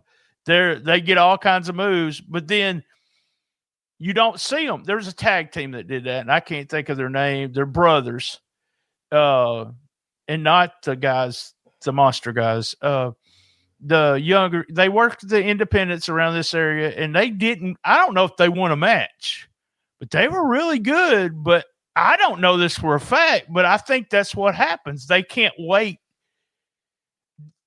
They can't wait to see whether Dustin trusts them or not. God, that should be the name of this podcast is trust, man. I didn't even see that coming, but yeah. That's a very strong 5-letter word. Yes, very much so. It goes a long way, and boy, the stories. But it's a process, and it's not in just like that 5-letter word we're talking about. Right. You have to learn how to trust it. You know, this is a process. You're not going to come in and just win. Dustin has to have trust in you first. Well, we already had a Goldberg. We've already had, what are you bringing? You know, you look at the guys that are coming in and going 68-0 before they lose their first match. Do you look like them? Do you talk like them? What's your background? I mean, what are you bringing? Okay, so if you're 130 pounds and you're 5'4" and you can't talk and you're wearing basketball shorts and a tank top and talking about where's hey, don't say nothing about my basketball shorts. I'm getting in the ring. I get it. And all you got is a springboard, whatever, but that's all you got and you don't know where to put it. Stop thinking you're entitled. I was talking to someone the other day. I said Dustin would probably give me something to do, but the thing I wanted to do for Memphis Wrestling would be sitting backstage and saying, "What are you wearing out there?" And they say, "Well, I'm wearing red." And I go to their opponent, and the guy says, "I said, what are you wearing? Red? Nope. Take it up. Get you some other." I'm that picky about stuff. I really think two guys in the ring shouldn't wear the same color. That's just me. But not every. I mean, I know what you're. Not everybody's going to think about that, right? Or I've been dressed since 1:00. I'm not going to change my space. It's like, yeah, well, that is another part of the process I don't really get because I'm not there. And like you said, we were supposed to. You and Simon are the best at that. We were supposed to. But we didn't do this. And I'm like, don't tell me that. I thought it was a good match, but it is. I like to hear, and there's always something. The Austin Lane is good about doing that too.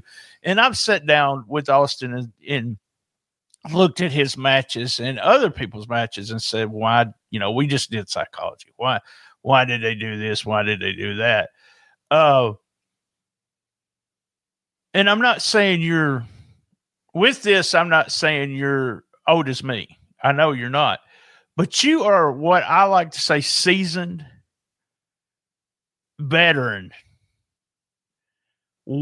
At what point do you think, and maybe you don't have the answer to this, but and also another kind of a hard question for yourself, but the first part of this is at what point do you think, hey, this is what I'm going to be doing. I can't go to TNA, to NWA, to WWE, to AEW, let's say those are the 5 biggest. When does that not become your dream? Or has it already not become your dream? So let me make sure I answer this correctly and completely. With the way things are right now, as far as technology, the way to be seen, and if you look at it, probably your top 20 guys in the world right now, in their late 30s, early 40s. Maybe well, that's true. 50. That's true. That's true. Never say never. Maybe, hopefully, right place, right time, just on a, you know what I mean? What if Jazz called you today and said, look, Mike, I need you to help me train the girls? Would that be your job? I'm going. I mean, I'd go try. Me too. I'd try and go see what. Well, yeah, I would too. All the details behind it and stuff like that. What kind of money am I going to make to move to Orlando, which I probably so damn expensive, but that's the kind of, I had someone tell me one time I had a connection with WWE, a friend of mine, and I liked it was a local guy. This was years ago, and I liked him a lot, but he was small. He could work really good. He could talk really good. Man, he would have been a hell of a manager. And WWE was starting to hire managers again. And so before I reached out to the guy I knew, I reached out to him and I said, hey, I don't do this a lot, but I know so-and-so. And I could hook your guys up if you can send him a VHS and do a promo. And, I even told him, keep his gimmick. Just, you're going to be carrying something and you're a manager. Wouldn't do it. Wouldn't even send in the tape. Because he wanted to be a wrestler. Dustin was a referee for the WWE. He worked for them, though. You know what I'm saying? He did what they asked him to do. And that's the kind of attitude you have to have. You have to be able to say, okay, so Dustin them said, hey, I'm going to pay you to just train. I don't want you on TV for X amount of time. Is that something you would do for them? Yeah, it helps. It's something. Whatever, here's my thing. Whatever contributes to a company, when the company grows, the business grows. Whenever one wrestler is helped or one wrestler is brought up, the business is brought up. Right. It's a plus. It's a lot of when I was coming up, it was too much of the, that kid don't know nothing. We're not going to teach. Get out of here. There was many years of that. And that's why Memphis Wrestling died, because the history of Memphis Wrestling, I don't know if you've ever seen Memphis Heat. Have you seen Memphis Heat? At the very end, it's when Jimmy Hart left. Actually, I haven't. It's a documentary, and Jimmy Hart left. And I've always said there needs to be studying from the day he left to maybe up to Dustin now, but really the day Jimmy Hart left and then the years that from there. Because if you look, there was the same people that was pushed. And everybody gets tired. You don't want to eat chocolate ice cream for every meal. And people get tired. The Jerry Lawler, the Bill and D, the last two guys, I'm going to say three now, Jeff Jarrett, Brian Christopher, they were part of the family, but they were the last two guys that were pushed. And you're not going to, you probably know who I'm talking about, but you're not probably agree with me or no. But Kevin White got a push that got ratings like crazy on that show. So are we talking about when he was the new Nature Boy? Yes, when he was feuding with Bill Dundee. I moved to Ripley, Mississippi in the year 2000. So I don't know exactly. I'm horrible with time. I know. But I moved to Mississippi back in 2000. And I was catching, it might have been Macklin's version of it. It was Corey. Yeah, Corey was, yeah. And the ring was about that. Right. But yeah, I caught that when I first got here. They had, and this goes with, if I'm correct, there was almost, I am correct about this.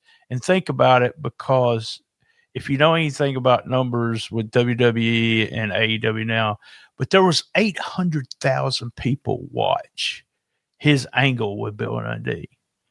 I call that being over. Yeah. It's because if you looked at rest of the show, nobody cared. There was brand new stuff with Jerry Lawler, and Brian Christopher was out doing that because people still love Brian. But that was the problem. There's a huge gap to where you guys, I keep saying, but there's a section of guys when Corey Macklin quit. I think there was Jerry Lawler's wrestling for 6 weeks or 7 weeks. It was god awful. He came on like at 11 o'clock. Yeah, I'm going to bust on Jimmy Blaylock here. He was all over the damn show. I've been critical of Jimmy. I love Jimmy, but I think Dustin might listen to me about it. Of all the things I talked about, one of my criticisms was we don't need certain people, and Jimmy's not the only one. You don't need them on every show. Remember that. You don't need them in front of the crowd every time. Right. And he's done that because, you might go X amount of time before you even get to do another taping. Right. And they got all this in their mind. I know they do. They're smart about that, where they map all this stuff out. And I was thinking about something you said earlier. So tell me, we went 364 days without a loss. Who decided 365 was going to be the day? Did you decide that way ahead of time, or did it just keep going? Who decided that? Yeah. It was just the day it happened. I was going for 365 because dude, that was probably, I could care less who likes it. That was probably the best internet championship reign to date. Well, sure. Hell yeah. Yeah. Regardless of how many times you've held it, that one reign right there was everything. But here's the thing people don't remember: the stuff leading up to it. Mike Anthony, let's take you. You're not Mike Anthony. You're watching TV. You're a fan. Mike Anthony starts losing a lot. I lost the whole year of 2024. Here's the guy who I probably named, and I've said this before, but I have to go back but you've probably been named MVP more than anybody. And especially leading up to your losing streak or your time that you lost. So you're losing all the time. There's no way in hell we think that you're going to go 364 days without losing. When did you think? Was it like the 100th day or the 200th day? Did you say, are they going to go a whole year with me as champ? No, I just kept, who's next? Who's next? What's next? Because the whole open challenge thing was, it was what I chose to carry forward from what Boz was doing. And so I know with that open challenge, it's just I don't know who's coming. So whoever's next, that's all. And you didn't know whether they were going to change the belt at any time, but in your mind, you was going for that amount of time. Yeah. I was going for beyond. I mean, I should be internet champion right now. Yeah. I mean, I love that storyline. I love it. You were such a strong winner. You was winning almost all the time. And, but then when you did the challenge and you was the champion, and I'm not saying this because you're a crow. You know me better than this, but I don't have to explain myself. You had the best match on the show every time. Thank you. When you was the champ, and no matter who you was going against. And we had talked about at your level, you have changed what Mike Anthony does or can do. Used to, not only would you went out there and you not only, I don't know how to say this, you looked good no matter what. You did. But you have a skill now that you developed as I watched you. You make other people look like a fucking $1 million, no matter who you're in the ring. How do you do? Do you just not be selfish and think to yourself, we got to get this move over, or we got to let this guy do this? I work for the show. I don't work for me. But at what time did you start doing that? Because you got to admit, at times you thought, not just, let's not talk about Memphis Wrestling, before you got to this point, you think to yourself, hell, I'm better than that guy. They should be pushing me instead of him. When do you not be selfish? And it's hard in this business not to be selfish. Well, what turned me on to that was Gun Show. That whole animosity was professionally real, because it's not a knock against Gun Show, but I didn't understand it. I didn't get it. You know what I mean? What is, you know what I mean? It was, why is he getting, because of his, I've told this story 1,000,000 times. What the hell are you doing, Dustin? And he said, Gun Show's this, and this. I said, you're never going to get him over. He'll never be a babyface. He can't talk. I love the Gun. The Gun Show's worked for me he has been one of the nicest guys to me. But I told them that you're not going to get him over with his interview skills. But that he is over. He's been over. That was a challenge for me. I like when people say, "Oh, he can't do that." I love it. Why? Because when I go out there, I'm gonna show you that he can do every bit of that and then some. I'm gonna show you that he can do what you say he can't. But that's the skill I've talked to you about before and just said, it's making, they always used to say that about Ric Flair, but one of your jobs is keep your opponent safe. Don't get hurt. But it's also, if he don't look good and he beats you, then what are you? Kind of thing. But you had animosity for shoot with Gun Show because you didn't think he was at your level. No, it wasn't that. It was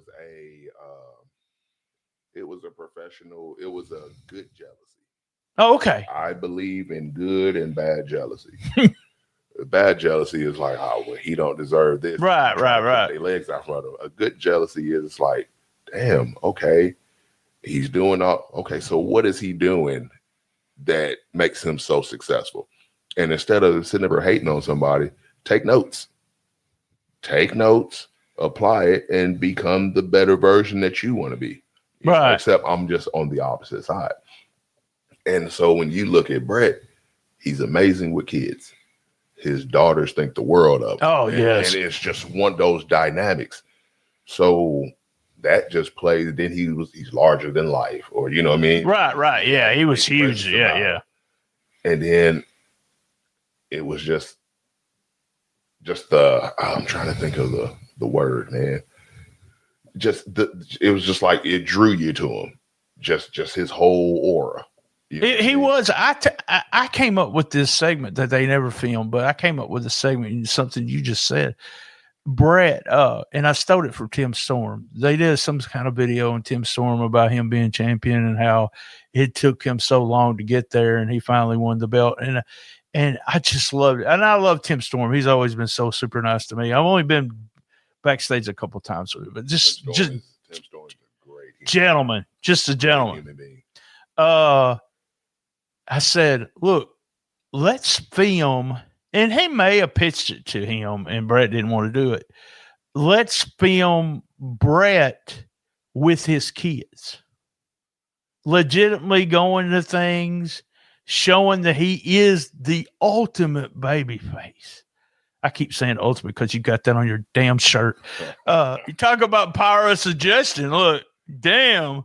But I want him, he turned into that baby face. But I wanted him to. His interviews are exactly what they should be now, but at the time they were not. But I wanted for them to see him for who he was, to get him more over, because his promos were not helping him at the front. To me, they weren't helping him. I joke about this, and you might see what I see, but Brett is Dustin Starr.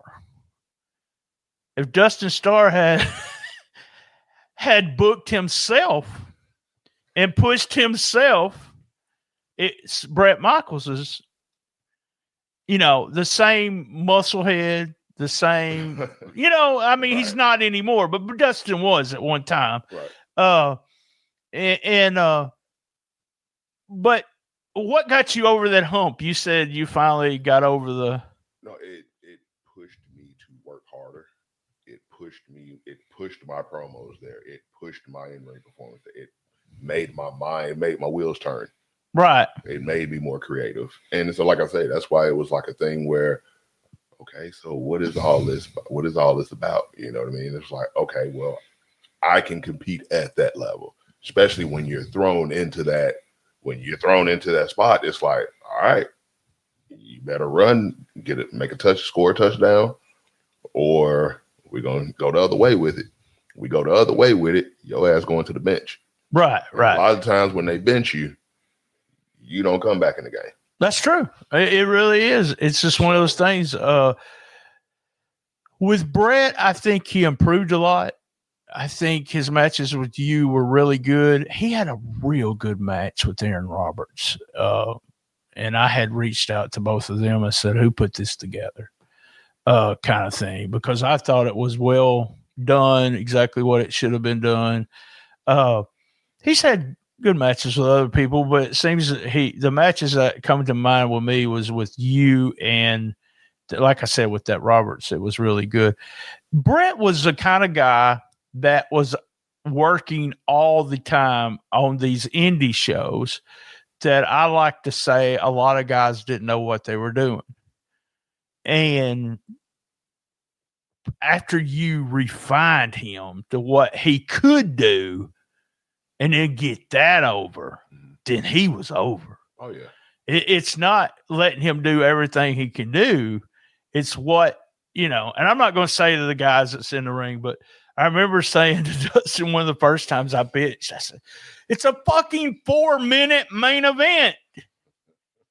And he goes, you don't want to see those guys in the ring no more than 4 minutes against each other. BT. He said, and remember, it's the story is the beginning. The middle is the match, but the main thing we're trying to establish is the end result. Where does it go? We have the end result, and where does it go from there? That's why I expected you to slide in or something after Kazarian slid in, because I'm wanting something where, what happens to Mike at this point kind of thing. And don't say anything, because I know you probably taped again. I was thinking of two other things big time when you were talking. Have you ever just, because there's a couple guys that did it, never came back. Usually don't know no one's story, why they didn't come back. Sometimes I do. Johnny Dotson, Alan Steele, some of those guys, I know their stories and why.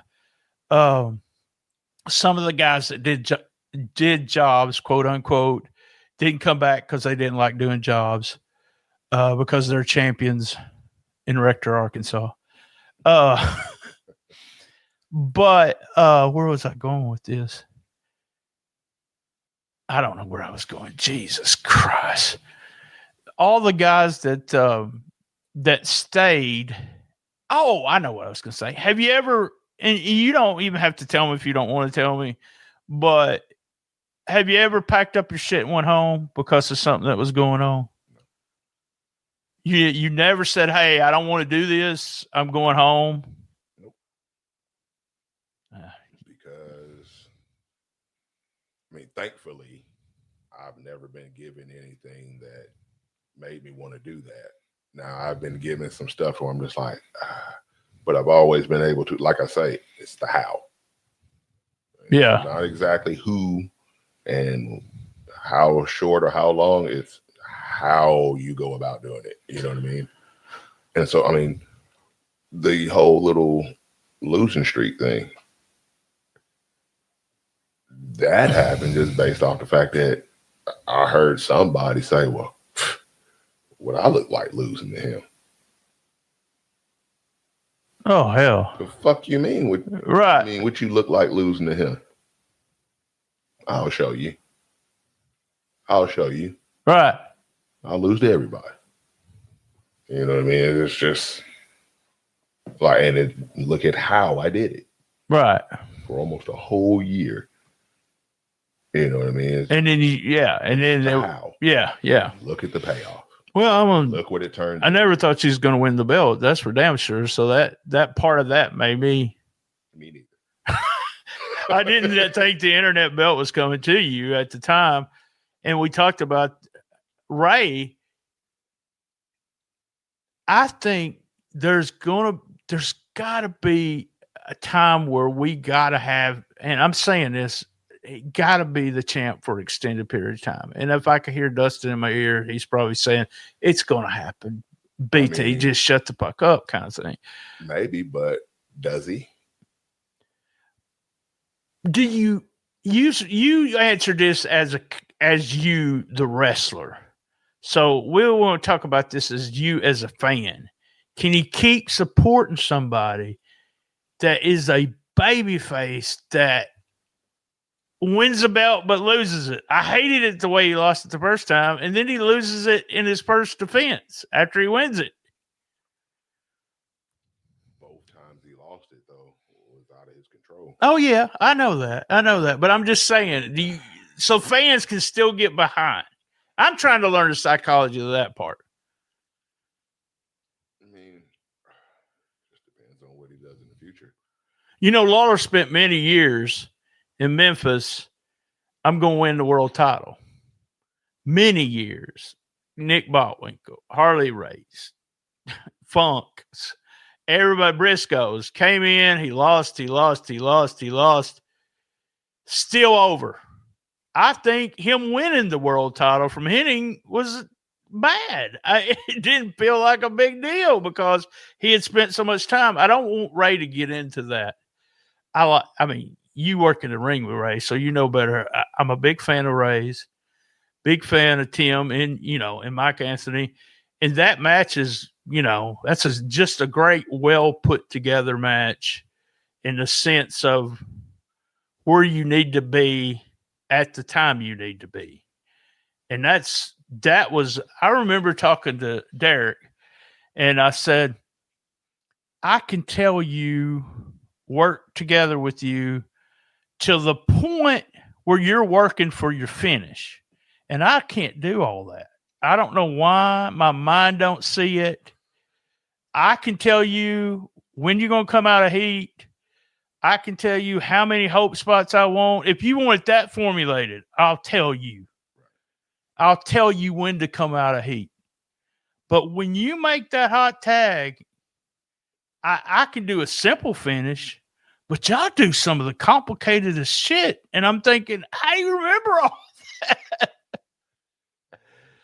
I mean, big thumbs up to y'all. I mean, the thing is, and that's a learning process, and that's a two guy Tim, and that helped them more than anything. They don't get that now, but the idea of being able to have so much stuff going on in a finish and still be able to follow it. That's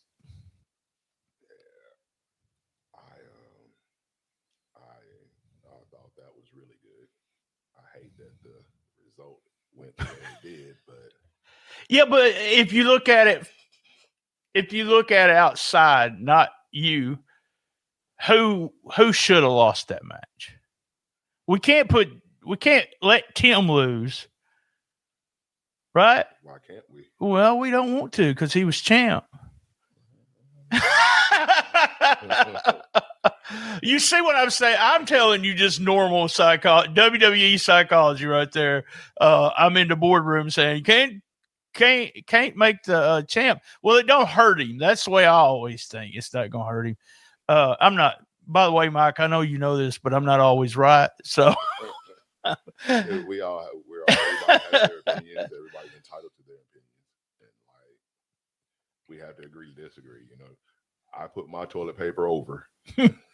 I do too. So a lot of people put theirs under. You know what I mean? So, Memphis wrestling's been what just to me is just put y'all the guys to me is one of those things. Like I said, those guys that should have been over, should have had some chance, but didn't get a chance. Number one, the opportunity wasn't there because there was no TV. Or number two, they didn't use y'all. They used y'all wrong. So what's your thoughts about Dustin never wrestling? I'm going to tell you what I think. I mean, it hasn't been a problem. Hasn't been a problem in 5 years. And he obviously has no desire to. If he wanted to, I'm sure he could. I think it's one of the smartest things he ever done. He got his ass in the ring and threw a drop kick one. Well, yeah, I see Tupelo too. Did he? I don't know if probably wasn't there in Tupelo. He did it too. At one of the Tupelo cons, he did it too. Got involved in my match.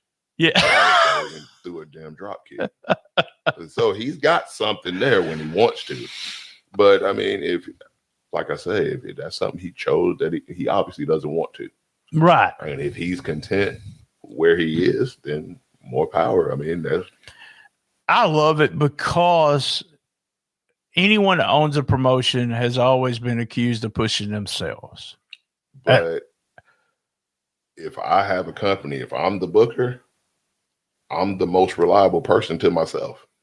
I know I'm going to be here at my show. Well, that's true. That's true. Whereas your top guy or your closest guy to you, oh man, I just got a flat tire. I'm 40 minutes away, but I don't think I'm going to be able to make it. But he was at the show the next night. Yeah.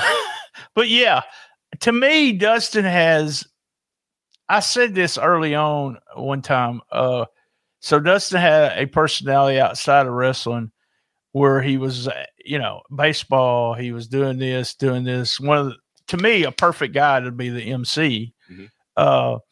And then him doing the play-by-play, people, it's his company. It's his ass if it doesn't succeed.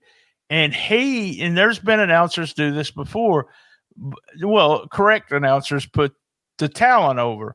But Dustin knows where he's going with everything, story-wise. So sometimes announcers don't know everything like that. But Dustin, I think that's what's made him successful in doing and being the announcer at all times instead of getting in the ring and trying to push himself as a star. And then imagine trying to pay the light bill, unlock the building, turn everything on, take attendance, hold a meeting, make sure everything's working, make sure everything's together, tell everybody everything you need to tell them, then go try to get ready for a match. Yeah. I mean, that's I think one of the things that I always put a stamp on says, why is Memphis Wrestling still promoting after, 5+ years, or why 5 years? I said it's what's going on before you see. It's what's going on around the matches, the guys that he's put trust in. Neil Taylor, I mentioned him earlier. He's does the camera work and stuff like that. That takes somebody you can trust to be there every time. Oh, dude, Neil's a hell of a guy. Yeah. Always been a good guy to me. What about these videos you did? Now, how long have you known Terrence? Have you known Terrence as long as you've known me? I've known Terrence since my debut match. Was he doing ring announcing at ASWL? Yeah, he was the announcer, comment. He did everything. And so, but he wasn't quite into the photography and videography yet. Was those videos your idea in the cage and all that? Was that where that came in your brain? A combination of both of us. Fantastic job. He presented the idea. I went with it. Just Terrence. Me and Terrence, we think alike when it comes to my mindset of right. And then so anytime he sees something, hey Mike, you think about this. All right, let's do it. Right. And so the jail cell thing, that was his idea. He was the one that got access to it, and so we filmed it from there. I got a serious question for you. Okay. And at any time, did you think, and I know this is going to surprise you, but as a black wrestler, you didn't know you were, right? I'm just kidding. I didn't know I was an old white guy neither, okay? Did you see that as there's going to be some kind of, if you look at the statistics, there's a lot of black guys your age in prison right now. Was that going to make you look bad in that sense? That you ever think about that? Do you see any? This is a hard question. You mean me like shoot film in a jail promo? Yeah. If you go back and listen to that promo, so anytime you hear me talk, nobody's handing me any kind of script. Nothing's ever been written for me. Right. Ever. Everything, I don't even come up with that. That's just comes done, off that is being done as you see it. Right. If you go back to that jail promo, I was at home. I was very comfortable in the jail cell. I wasn't offended by that at all. Not that I'm comfortable in the jail cell. But, he said, he spends the weekends. He did a little, I know. I think all of us have been in jail for at least one night. Everybody should be in jail at least one night and get a divorce at least once. So, that makes you a stronger person. Let's talk about, I've talked about this with a few guys. Let's talk about racism. Have you ever just felt it so strong you had to leave the room? No. Wow. I love that, man. No. I can't. I love that. No one's held you down. No. Do you think you not feeling that has a lot to do with your talent? And I'm not going to say I didn't take a loss on this show because I was black. You know what I mean? I'm not going to say, I don't know. You don't know. I've never paid attention to it. Nobody's ever come out and said, oh man, hey, we want to push you, but we can't push you. You're black and we need to push a white guy. Yeah. Nothing like that. And like I say, if there was any kind of racism or anything, or remarks made or ugly looks or something like that, it was all done behind your back. Yeah. So nothing directly. Awesome. Nothing that's ever hindered. That came to my mind because we covered, I do a show called WTF News Desk. It's all the crazy shit. And it's turned into all the crazy, like social media things that you see going on with wrestling and the videos that pop up. But Devon's, I know you've probably seen this, where Devon talks about Jim Ross. Right. And you know what? I'm thinking about it. We didn't really see it a lot in wrestling. I can't think of anyone that said But, some of the old timers, I've heard them say the N-word a couple of times, the big stars, and just didn't know what they were thinking. I remember telling one of them, "You're the only person I know that still says that." And he just looked at me. And I was like, "You're not just going to say that word and get away with it around me. I'm going to say something. I may not bite you, but I'm going to say, hey, let's, you're not going to say that around me kind of thing." And we could probably talk an hour about that word and what it means to other people and everything. But man, just the idea that, and I talked to Dotson about this. I talked to Johnny when I had him on the show. This was years ago. And he felt a little bit that he had been, which, that is about the person, not what actually happens. I mean, if I hurt your feelings are hurt. I can't say I didn't hurt your feelings, Mike. Right. So I never said, no, you didn't feel that kind of thing. But I think I see the rosters everywhere, and I don't see, that for the main. Some people pick on WWE because they got X amount that's not a black champion or saying, blah blah blah. But I don't see that. I don't see the. How bored do you have to be to pick how many black wrestlers and make a post, make a tweet at 1:05 a.m. talking about, man, I'm just looking around. I just noticed they ain't had a black Intercontinental Champion in about 14 years. I think it's about time. You know what? I'm just gonna go ahead and right. But I remember working I was in restaurants, and I had a black assistant manager, 7 people on my staff. I had 2 white people. That's what my staff was. And I had somebody ask me, why? I actually had someone ask me, why you got so many black people working? I said, they filled out applications and they're good work. What's this got to do with you getting your pizza? I always tell people, because I'm mixed. And, I'm black and German. And I tell people all the time, I can talk about everything.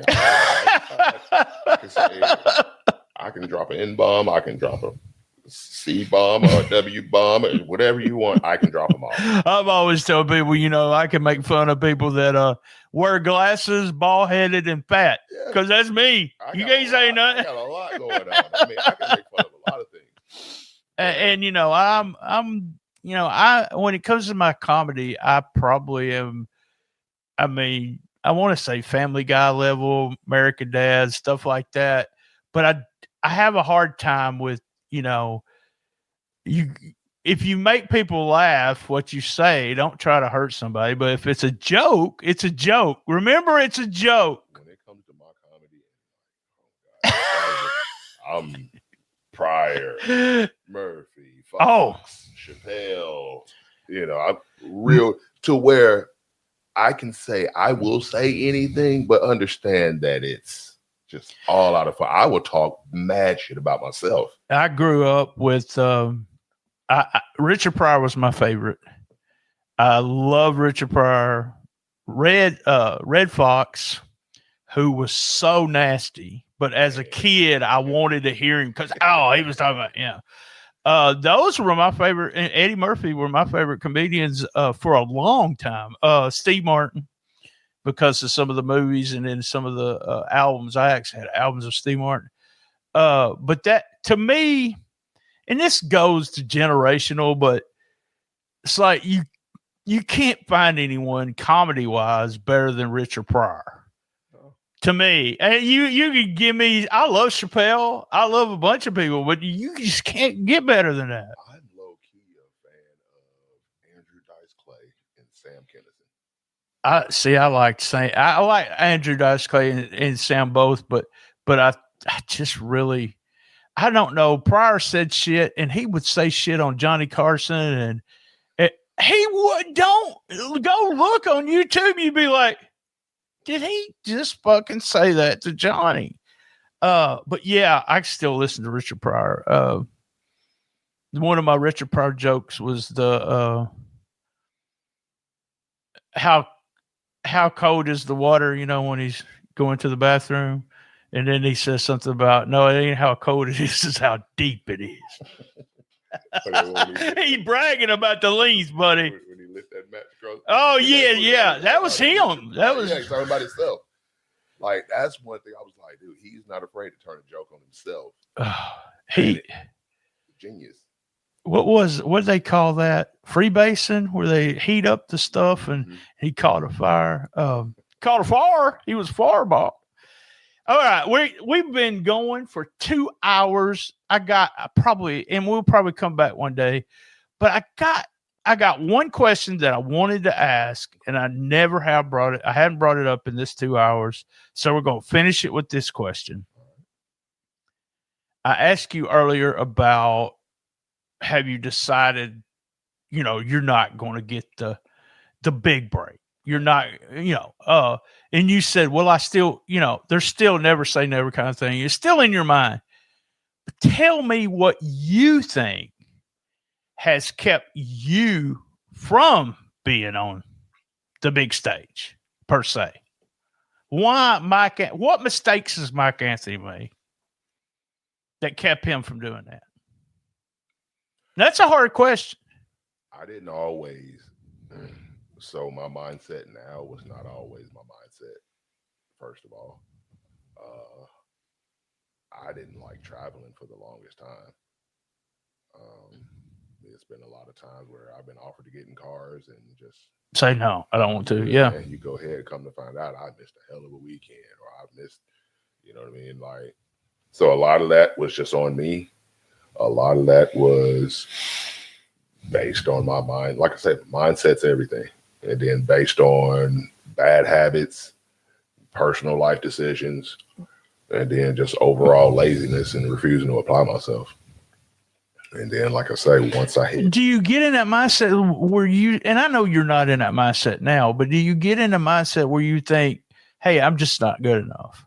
I'm not good. Do you start feeling sorry for yourself, and then all of a sudden you say, hell yeah, I'm good enough, kind of thing? I think we all go through that. And it's not just wrestling. Oh, I know. I go through it too. So yeah. Everybody goes to the point to where, I've been unemployed since September the 1st. And so I went through a lot of this, hey, why ain't they hiring me? I got all these skills kind of thing. And you get to the point to where, I guess I'm not good enough, blah, blah, blah. But if I made a list, it would be hard for me to not pick you. If someone said, look, BT, and legitimately, give me 3 people from Memphis wrestling, just 3 that you'd like to see, and I threw that Jazz thing out for a reason, that you would like to see working for the big dogs. It's maybe 4, but one's going to be you. One's going to be Tim Bosby, because I see the potential in Tim Bosby. Possibly, I would change some stuff with him if he would listen, and that's Aaron Roberts. Possibly Aaron Roberts, because I love a big guy like Aaron. I loved One Man Gang. I loved King Kong Bundy. I loved maybe, and I hate not to say anything about Toomer. Toomer is one of those guys that may be in your shoes, at what point do we say, okay, we're going to work this level and there's no way I'm going, but he is one of the guys that I really, so there's 4. I'm going to give the 5th one, Dustin Starr. Go put him on WWE TV doing an announcement. And that's the 5 guys that I would, if I was investing money in, and, and I got some listeners from all over the United States that watch Memphis wrestling, and they send me comments all the time. And your name has been threw in the bunch a lot. why does he not work for at least, they'll say that, at least TNA? Yeah. And then, I've even had people ask me, do you know anybody in NWA? Because you need to get my Anthony. I'm like, I don't know anyone in the NWA. But, yeah, the TNA thing is one of those things where. I'd love to go to NWA. Yeah. I'm right there. Right. Like I don't know if it's the April tapings. See, I think it's the April tapings. Like, we'll be filming with the main roster. Oh, wow. Cool. And so, because I think that's Crockett Cup. Yes, it is. It'll be the Crockett Cook. I would love to talk to what's his name, but he's a big rock star, but that's not the reason I want to talk to him. It has nothing to do with his music. It's like I want to talk wrestling with him. I want to say, hey, there's some guys here. And then I know Dustin's worked with the NWA a little bit, and then he's fixing to do something else with I don't know nothing about this, so I'm making all this shit up. I just want you to know. But I think it's going to be with JCW because Russo's coming in. Right. And I do know that ICP was one of the biggest, may have been the biggest when it comes to signing autographs, the VIP that they bought. They bought more VIPs of ICP than they did anybody. That's crazy. And I mean, like I said, I would love to. Because, like, right now, I'm not under a contract that holds me down. Right. Like, I'd be open to something like that. Don't get me wrong. I got my, like, as far as WWE is, that just depends. If they want to do it, I'd be open to it, of course. Who wouldn't? Right. But to be perfectly honest with you, everywhere that I'm working right now, I'm very happy.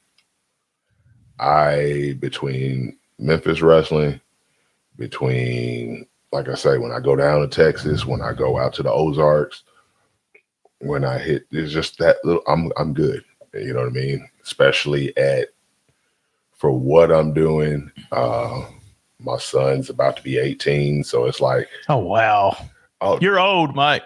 Well, my youngest is about to be 18. So. Damn. And so I will, man. You want to spend time with them, it has to be worth it, kind of thing, right? Well, I mean, I'm just good now. I'm good with where I'm at now, especially with the fact that when I learned business, that helped everything. Now, when you say learn business, I'm still going talking. All I could think about was OMGs when you were talking about being in Texas and OMGs. Was y'all selling the shit out of gimmicks? Dude, yes. Yeah, and it was like one of those things. It was one night. The only person that had a longer line than us was Boogeyman. God, see, I could not believe it. I'm just like, I'm looking, I'm like, I'm the quiet one out of John and I. Yeah, I can see that. I can see that. John is just, and I'm just sitting back there, just kind of like looking like, I'm in my head. I'm just kind of right. You come speak to me, I'll speak back, but I'm just like, they really here to see us? That's here. We're gonna be here a while. When I was promoting, I made sure to have a gimmick. And this comes from old school. This comes from Memphis wrestling, having a gimmick table, me going as a kid, buying those dollar pictures. I bought people I didn't even know who they were because it was part of my collection. My mom would give me $5, say, here's your $5. I'll buy you popcorn or whatever. My dad was a weekend alcoholic. So Friday afternoon, he started drinking. And we saw him again Sunday or Saturday, whatever you mean, 2 a.m. on Sunday morning. And so he would come home, give X amount of money to my mom and say, y'all go to the movies, y'all go to when wrestling was our deal. And we went to wrestling all the time. My mom was so funny. I talked to her earlier today and I said, she saw every Memphis wrestling show. She watches it every week. And, that's why I say love my mom all the time. But I said, I'm interviewing Mike later. She says, tell him I said hi. And I go, okay. And I was thinking to myself, He don't know you, Mama. Hey, Mama. But she just loves the business. But I don't know where I was going with this. My dad, being able to go to the matches and being able to do stuff as a kid and not really having the money is what made me such a big fan. And still, at 59 years old, I still spend too much freaking time doing wrestling podcasts. I still don't know where I was leading you into thinking about those guys. What about those names I threw? What's do you think I was good at that? Is there somebody else I missed? Maybe Ray? I'll say this because it just me being, I work with everything. Like I say, you see my matches or my presentation is different than sure 99% of everybody else. Right. I see the field differently. You do. That's why you see it. It's like I'm in the quarterback position on the field, but I have the vision of the guy up in the box that sees the entire game. Right. Everything. You know what I mean? So it's hard for me to rank because I can get it out of everybody on any given day. You know what I mean? I have a unique position of being behind the scenes, of being able to look with the history that I had in the business and with the history of us doing this show. I am able to look at guys and say, no matter, and I don't have a lot of personal connection to y'all guys, except 2 or 3 of you. And Simon, because we've been friends forever. You, Ed, who else? That's it. That's about it. Now I've contacted some of like I told you, some young guys and said, hey, watch this guy, add this. Some of them, I see it. Sometimes I don't. I like everybody, every single person, whether it be like, I love the camaraderie at Memphis. I love the camaraderie at Texas. I love the camaraderie at Alabama. I love the camaraderie at Ozarks. I love the camaraderie every place I work. Everybody that I work with, from A to Z, top to bottom, bottom to top, they go out and they give 110%. Everybody, whether it be Vibe Check, whether it be Wonder Boy, whether it be Shocker, whether it be Marco Harris, whether it be everybody does something that I love. They all bring something to the table. But then that's awesome, though. Granted, we all do stuff that we don't like. I do stuff that I don't like. You know what I mean? I'll watch it and be like, why do we do that? You know what I mean? But but there's something to say about you can voice your opinion and say, look, we should do it. And I don't know about Dustin, and I'm going to assume this is correct. I'm a why guy. So if I'm booking and you come up to me and you say, look, BT, you got me losing in the 3rd match. You got me losing to, let's just say, Tim Bosby. Why you got, you said that's not right. Well, I'm a why guy, and what are we going to do instead? So if you just say, I don't want to lose, I'm done with you. I had a guy tell me one time, I called the finish. He said, the guy's too small. I'm not putting him over. I said, well, you can pack your shit. I love this guy. Still, you pack your stuff and just go. I can't have you saying, because I asked him the question, why? Why? Because he's too small. What are you going to do? What can we do to make it look better? And he couldn't have a solution. My solution was, I make a mistake. I hit him over the head with a clipboard. The young, small guy gets the pin. It don't make him look bad. Right. But that's one of my things. By the way, for about 4 months, he lost every match after that. But well, here's another thing though, and this goes back to something that you touched on earlier, and I felt like I kind of just put a wall up on that. But this is where knowing what's better for the overall betterment of what the end goal. Not just you, not you. What's better? You. This. I had a choice. I think. Don't quote me because I don't want right. 364 meant more than anything after 366. I agree. I see what you're saying. The heat, the wow, it was a good run. You get all that at 364. Anything after 365, it's almost just like, okay, who's it going to be? That's all we want to know at this point. Who's it going to be? Right. Well, y'all shocked the shit out of me because I really thought you were going for a year. And like I said, I don't get spoilers. I don't know what's going on. If I'm not mistaken, it was ran by me and asked what I thought, and I think I had a choice in the matter, and it was just like, no. That's where the money is.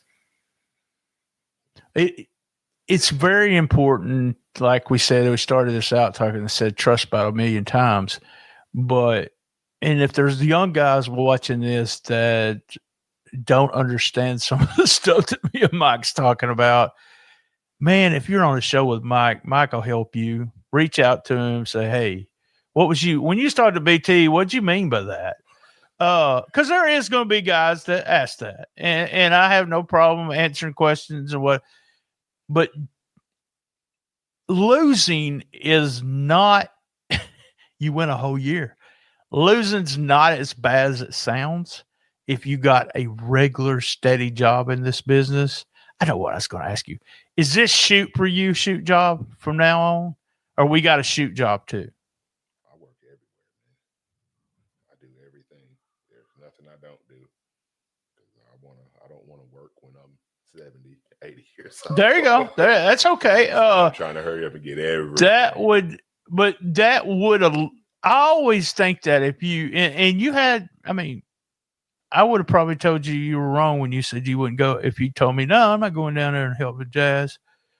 But that would take a lot of burden off somebody if the money was right.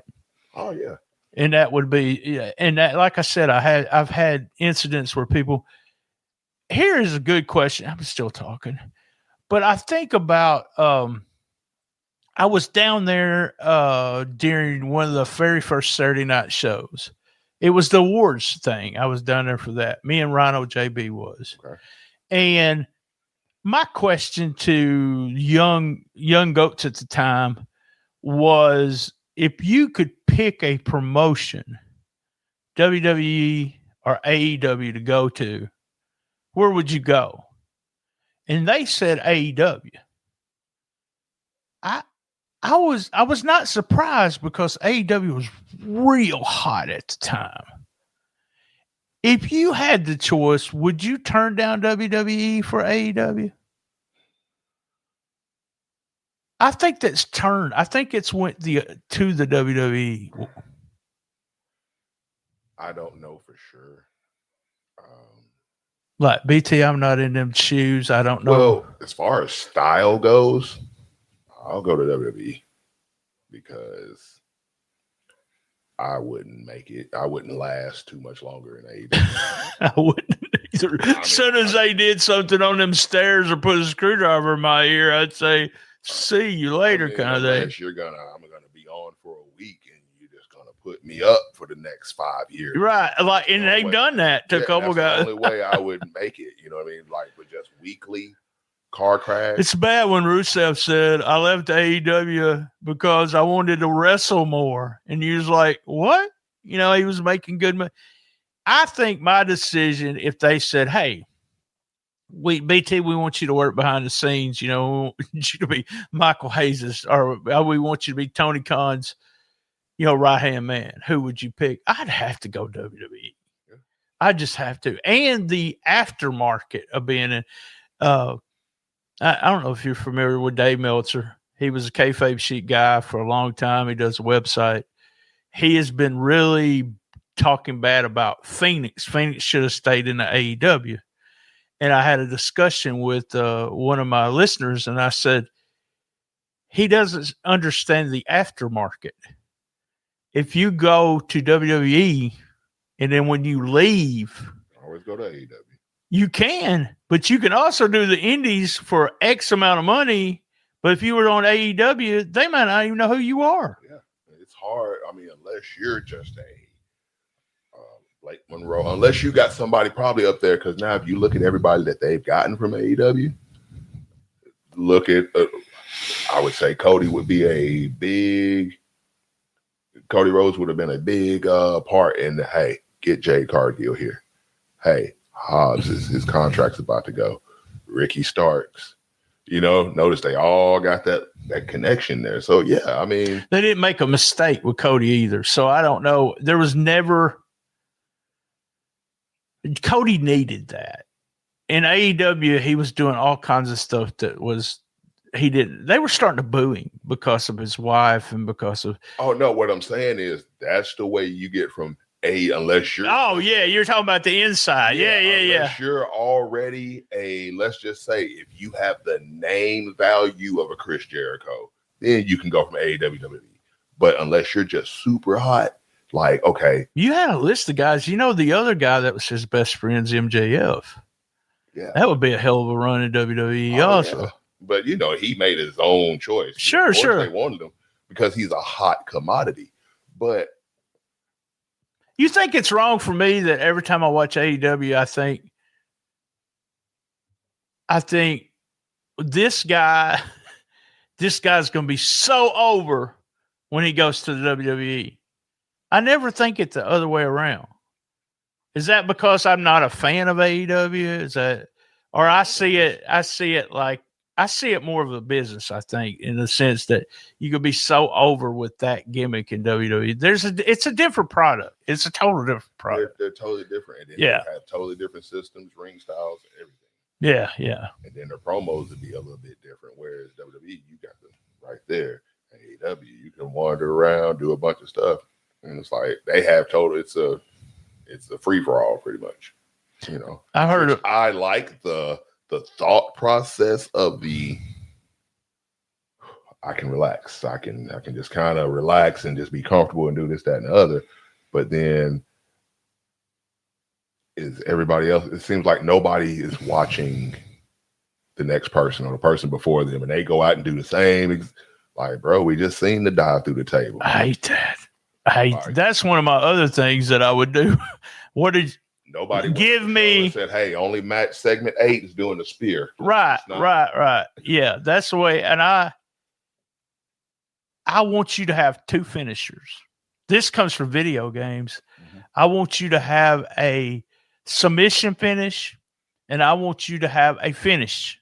So whatever it is, and you tell me I'm using a DDT, and we go to a board and we write Mike Anthony's finish is DDT, then I tell the locker room, I want to see this shit on TV. I don't want to see nobody doing a DDT except Mike Anthony. Or you give me your ankle lock, unless it's a spot like it was in that one match, or it's because you're trying to get over with Tim Bosby.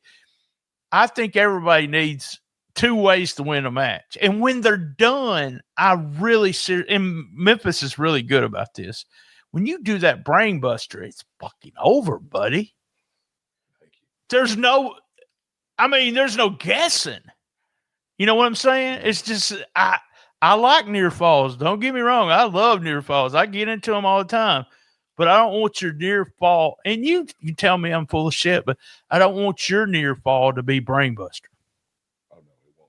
It won't be. So, that's what ripcord. I don't want you to do ripcord on somebody and pin them and they throw their arm up, because you can do 1,000 moves on somebody and go for a near fall. Yep. Don't use your finisher for that. Especially with all the combinations, the six move combinations, and still get a 2.999. I remember, I've told this story a million times, but Motley Cruz, we're in a dressing room, and this guy's probably got 7-8 matches under his belt, and he's going to work Motley. He looks like $1 million. Looks like $1 million. Good looking guy. So respectful.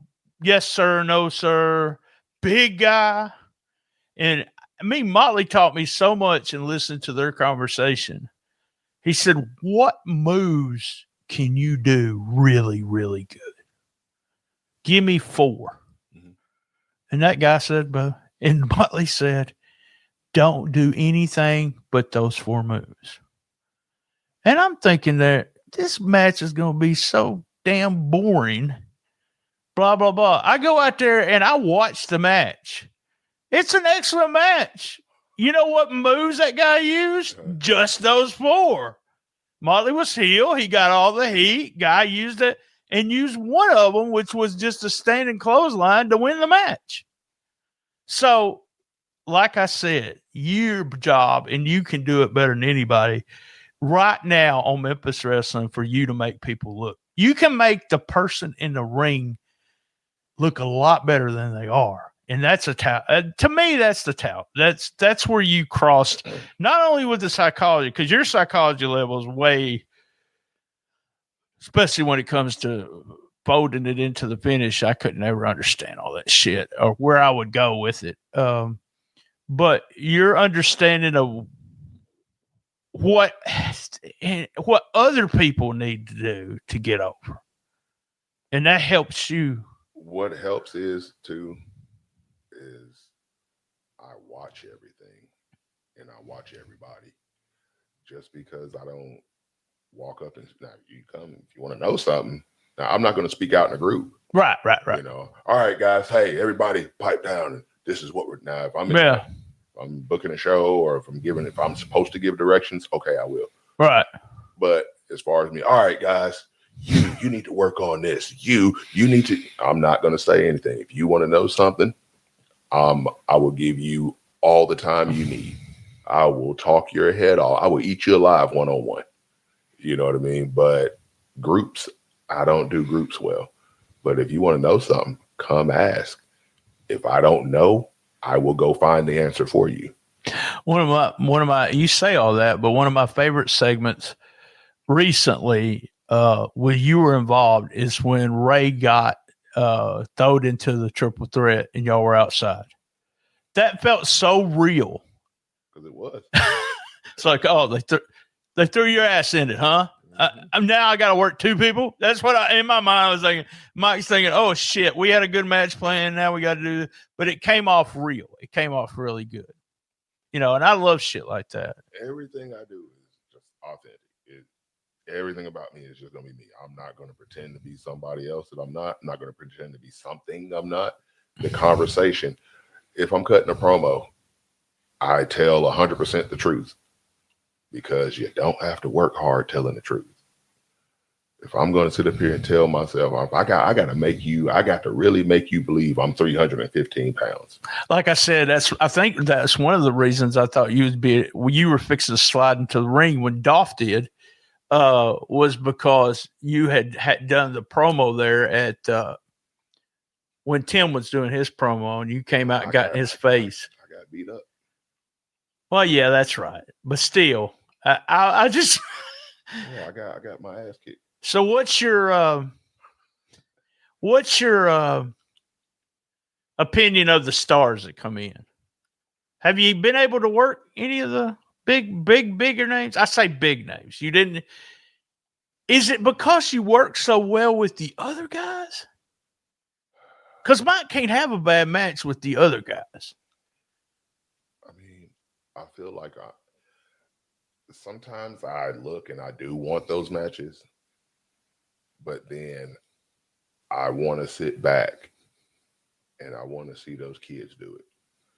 Because at their ages, that's why I couldn't do it, because it was a guy like me that wouldn't get out the way. And I'm not saying that to be politically correct. We're not saying, I get you. You know what I mean? Like, so basically, I feel the same way. If I was backstage, I would never put, I'm the guy that never put myself on TV if I was booking in the back. I'd have to, like, you got to put somebody. Aaron Roberts working with Nimitz. Yeah. You know what I mean? Yeah. Mike Anthony versus Nick Nimitz. Whatever, 9-star match. Great. But Aaron Roberts needed that. I get it. Toomer. Yeah, Mike Anthony versus Rhino would have been great. Mike Anthony versus Cruel probably would have been good. Toomer needed it. Or you know what I mean? Right. I felt better sitting back and watching Toomer get those moments. That's part of your ego, man. You're able to put your ego down to be able, but man, don't put it down too much. Sometimes I want to see you against, I would have loved to see you against Dolph. And Kazarian, which you might work Kazarian. I don't know. Huge fan of Kazarian and Dolph. I've never met the guys, but their work is just. Dude, they are two pure workhorses. Please talk about Kazarian. I had messaged him one time, and I think it's when he turned 40 or something. I was like, dude, you look fantastic. You're 40? And he's like, age is a number, my friend. Well, I just watched I watched the Van Vliet interview when it came out. Right. I didn't know he was 48. Yes. Yeah, he's almost 50. Yeah. I'm like, what? I would have guessed 41. It's about 10 years. Yeah, he's 12 years, 11 years. I always say 10 years, but yeah, they're excellent shape, looks good, can keep a job. Okay, here's my final question. So when I said final question earlier, we'll put the rest of all the conversation from there on Patreon. How long ago was that?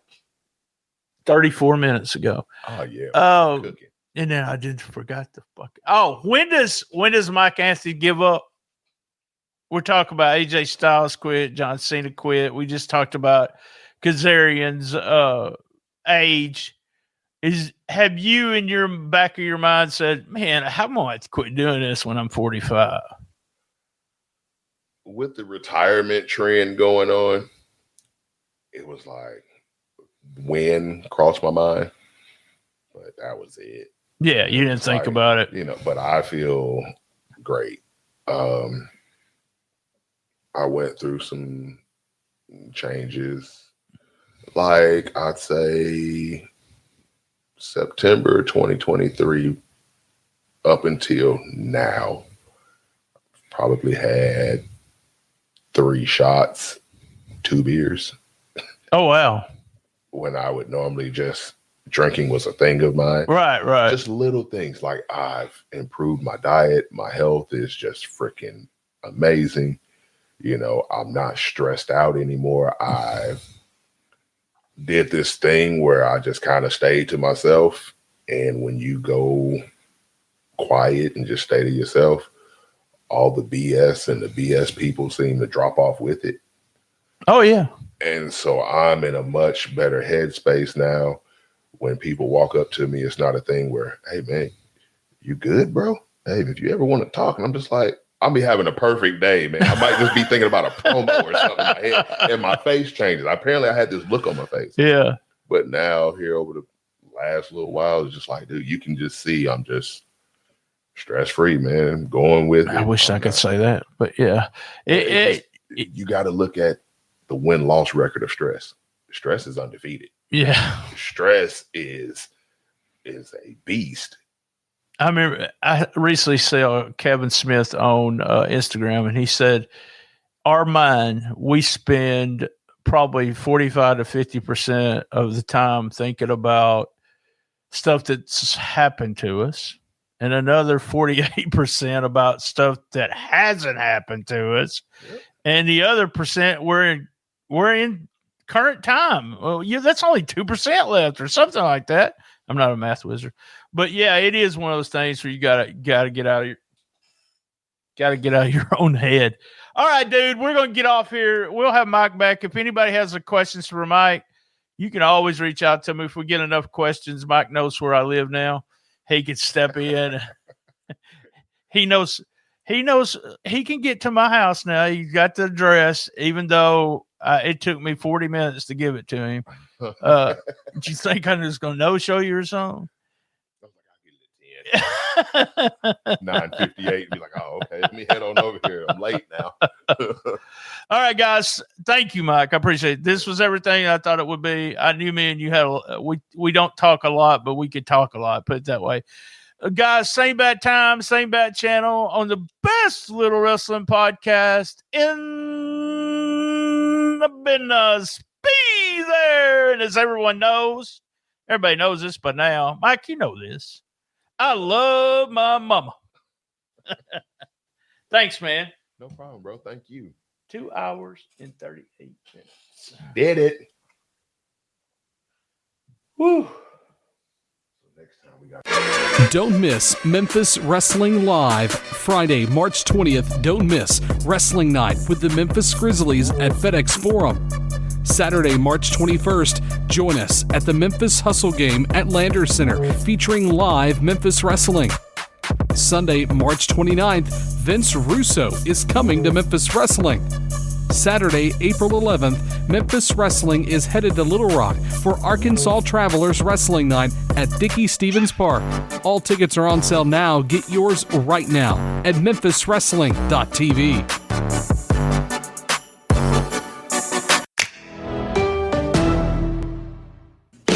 Attention wrestling fans, do you want to watch every WWE premium live event no matter where you are in the world? Well, I've got the ultimate tag team partner for you, Surfshark VPN. With Surfshark, you can unlock content from anywhere on the globe. What this means is no more block streams, no more restrictions, just wall-to-wall action. Imagine catching WrestleMania, SummerSlam, Royal Rumble, and Survivor Series live no matter what country you're in. And here's the best part. By using my affiliate link, which is tinyurl.com/ that's a backslash. It's VPN STS Talk. You'll also score an exclusive huge savings plus an extra 3 months absolutely free. That's right, 3 bonus months of unlimited access, total online privacy, and the power to stream every WWE pay-per-view like a true champion.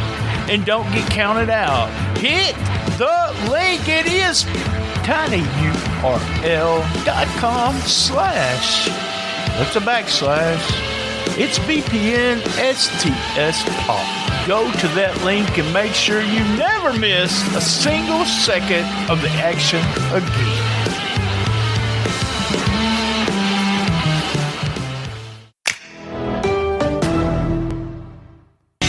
Ladies and gentlemen, it's time to step in the ring with pain relief.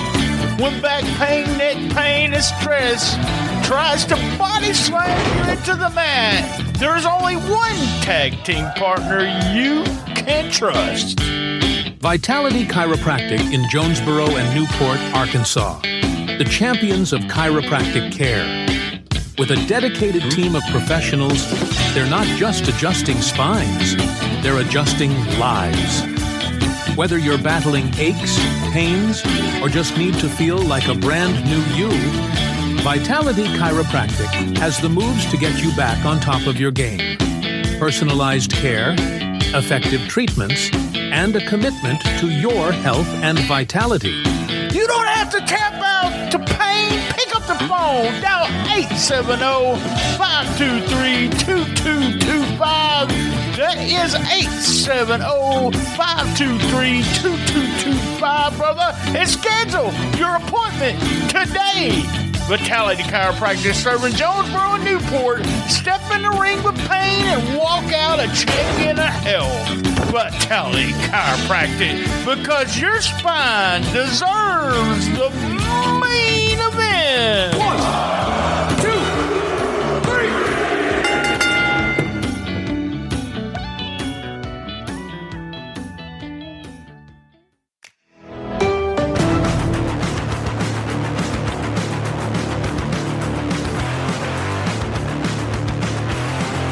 Wrestling fans, are you ready? Every Friday night in Osceola, Arkansas, MCW, the legacy continues.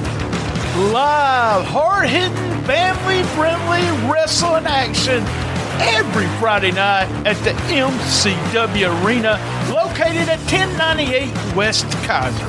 Doors open at 6:30 and the action starts at 8 p.m. sharp. Don't miss your chance to see the stars of MCW battle out in the ring, rivals, drama, and slam-packed action. Here's what I want you to do. If you have any questions, I want you to search Facebook for Osceola's Mid-Southern Championship Wrestling. All ticket information, how to get your ticket, what time the show starts, everything right there on Facebook. All tickets are on sale right now. Be there!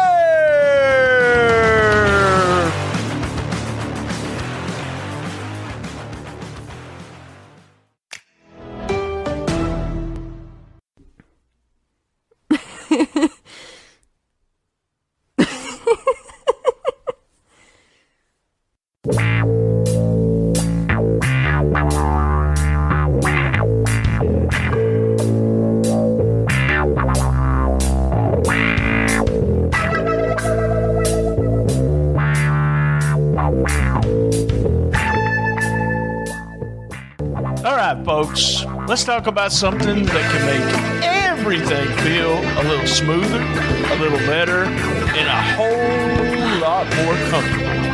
If you're listening to STS Pod, you already know we believe in top-tier performance, and that doesn't stop when the mics go off.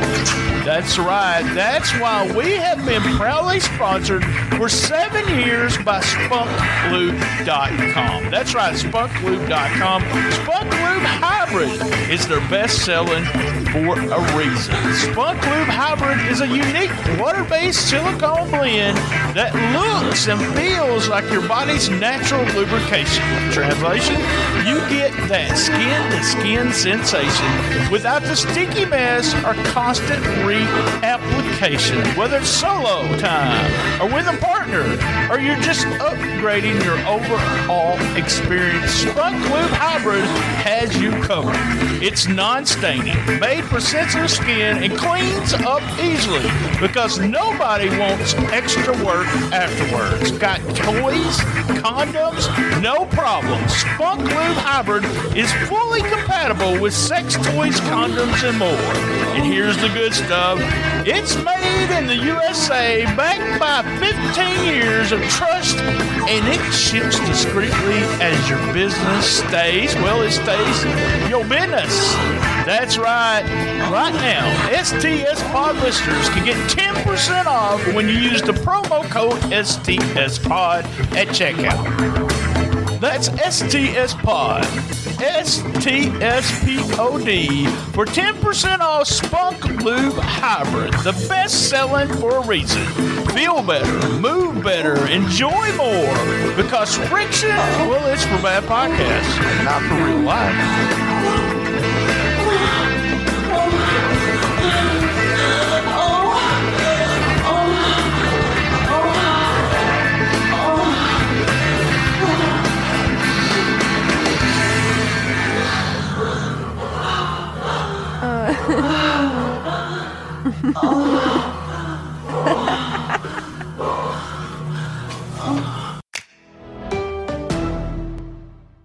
This episode is also brought to you by Bear. Eat better, live better. These guys are the best meal prep company in Northeast Arkansas. So get 15% off with our code STSPodClub at bear870.com. That's 15% off. Use our code STSPodClub at bear870.com. Trust Bear for your meal prep needs in Northeast Arkansas. Eat better, live better. Bear.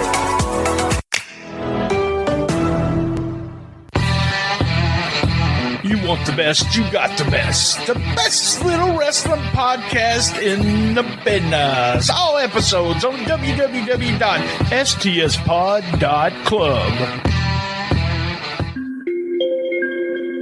Did you enjoy that episode? Cash app us at $BTSTS.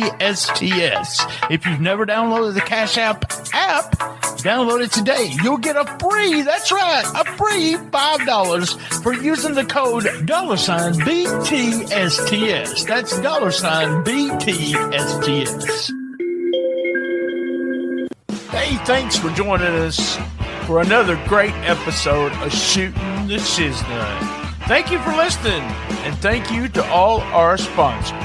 Remember, you can go to stspod.club, link of all links, and get all our links. That's right, Instagram, Rumble, YouTube, Memphis Wrestling YouTube, Facebook, everything, and many, many more right there, including our sponsors. And remember, all episodes are at one place, and that's stspod.club. Now, how about our podcast roll call? Who's Right podcast with Doug and Anthony. Po' Boys podcast with my old buddy Jody B. P3 Radio with Josh and Richard. Gene Jackson has a trio of shows I listen to every week. It's Dangerous Conversations with Doug Gilbert, the Retro Wrestling Podcast Archives, and search the Retro Wrestling Review Show. It's a USWA podcast with Gene Jackson and Richard and Josh from P3 Radio. Hey guys, thanks again. And remember, keep your feet on the ground and keep reaching for the stars.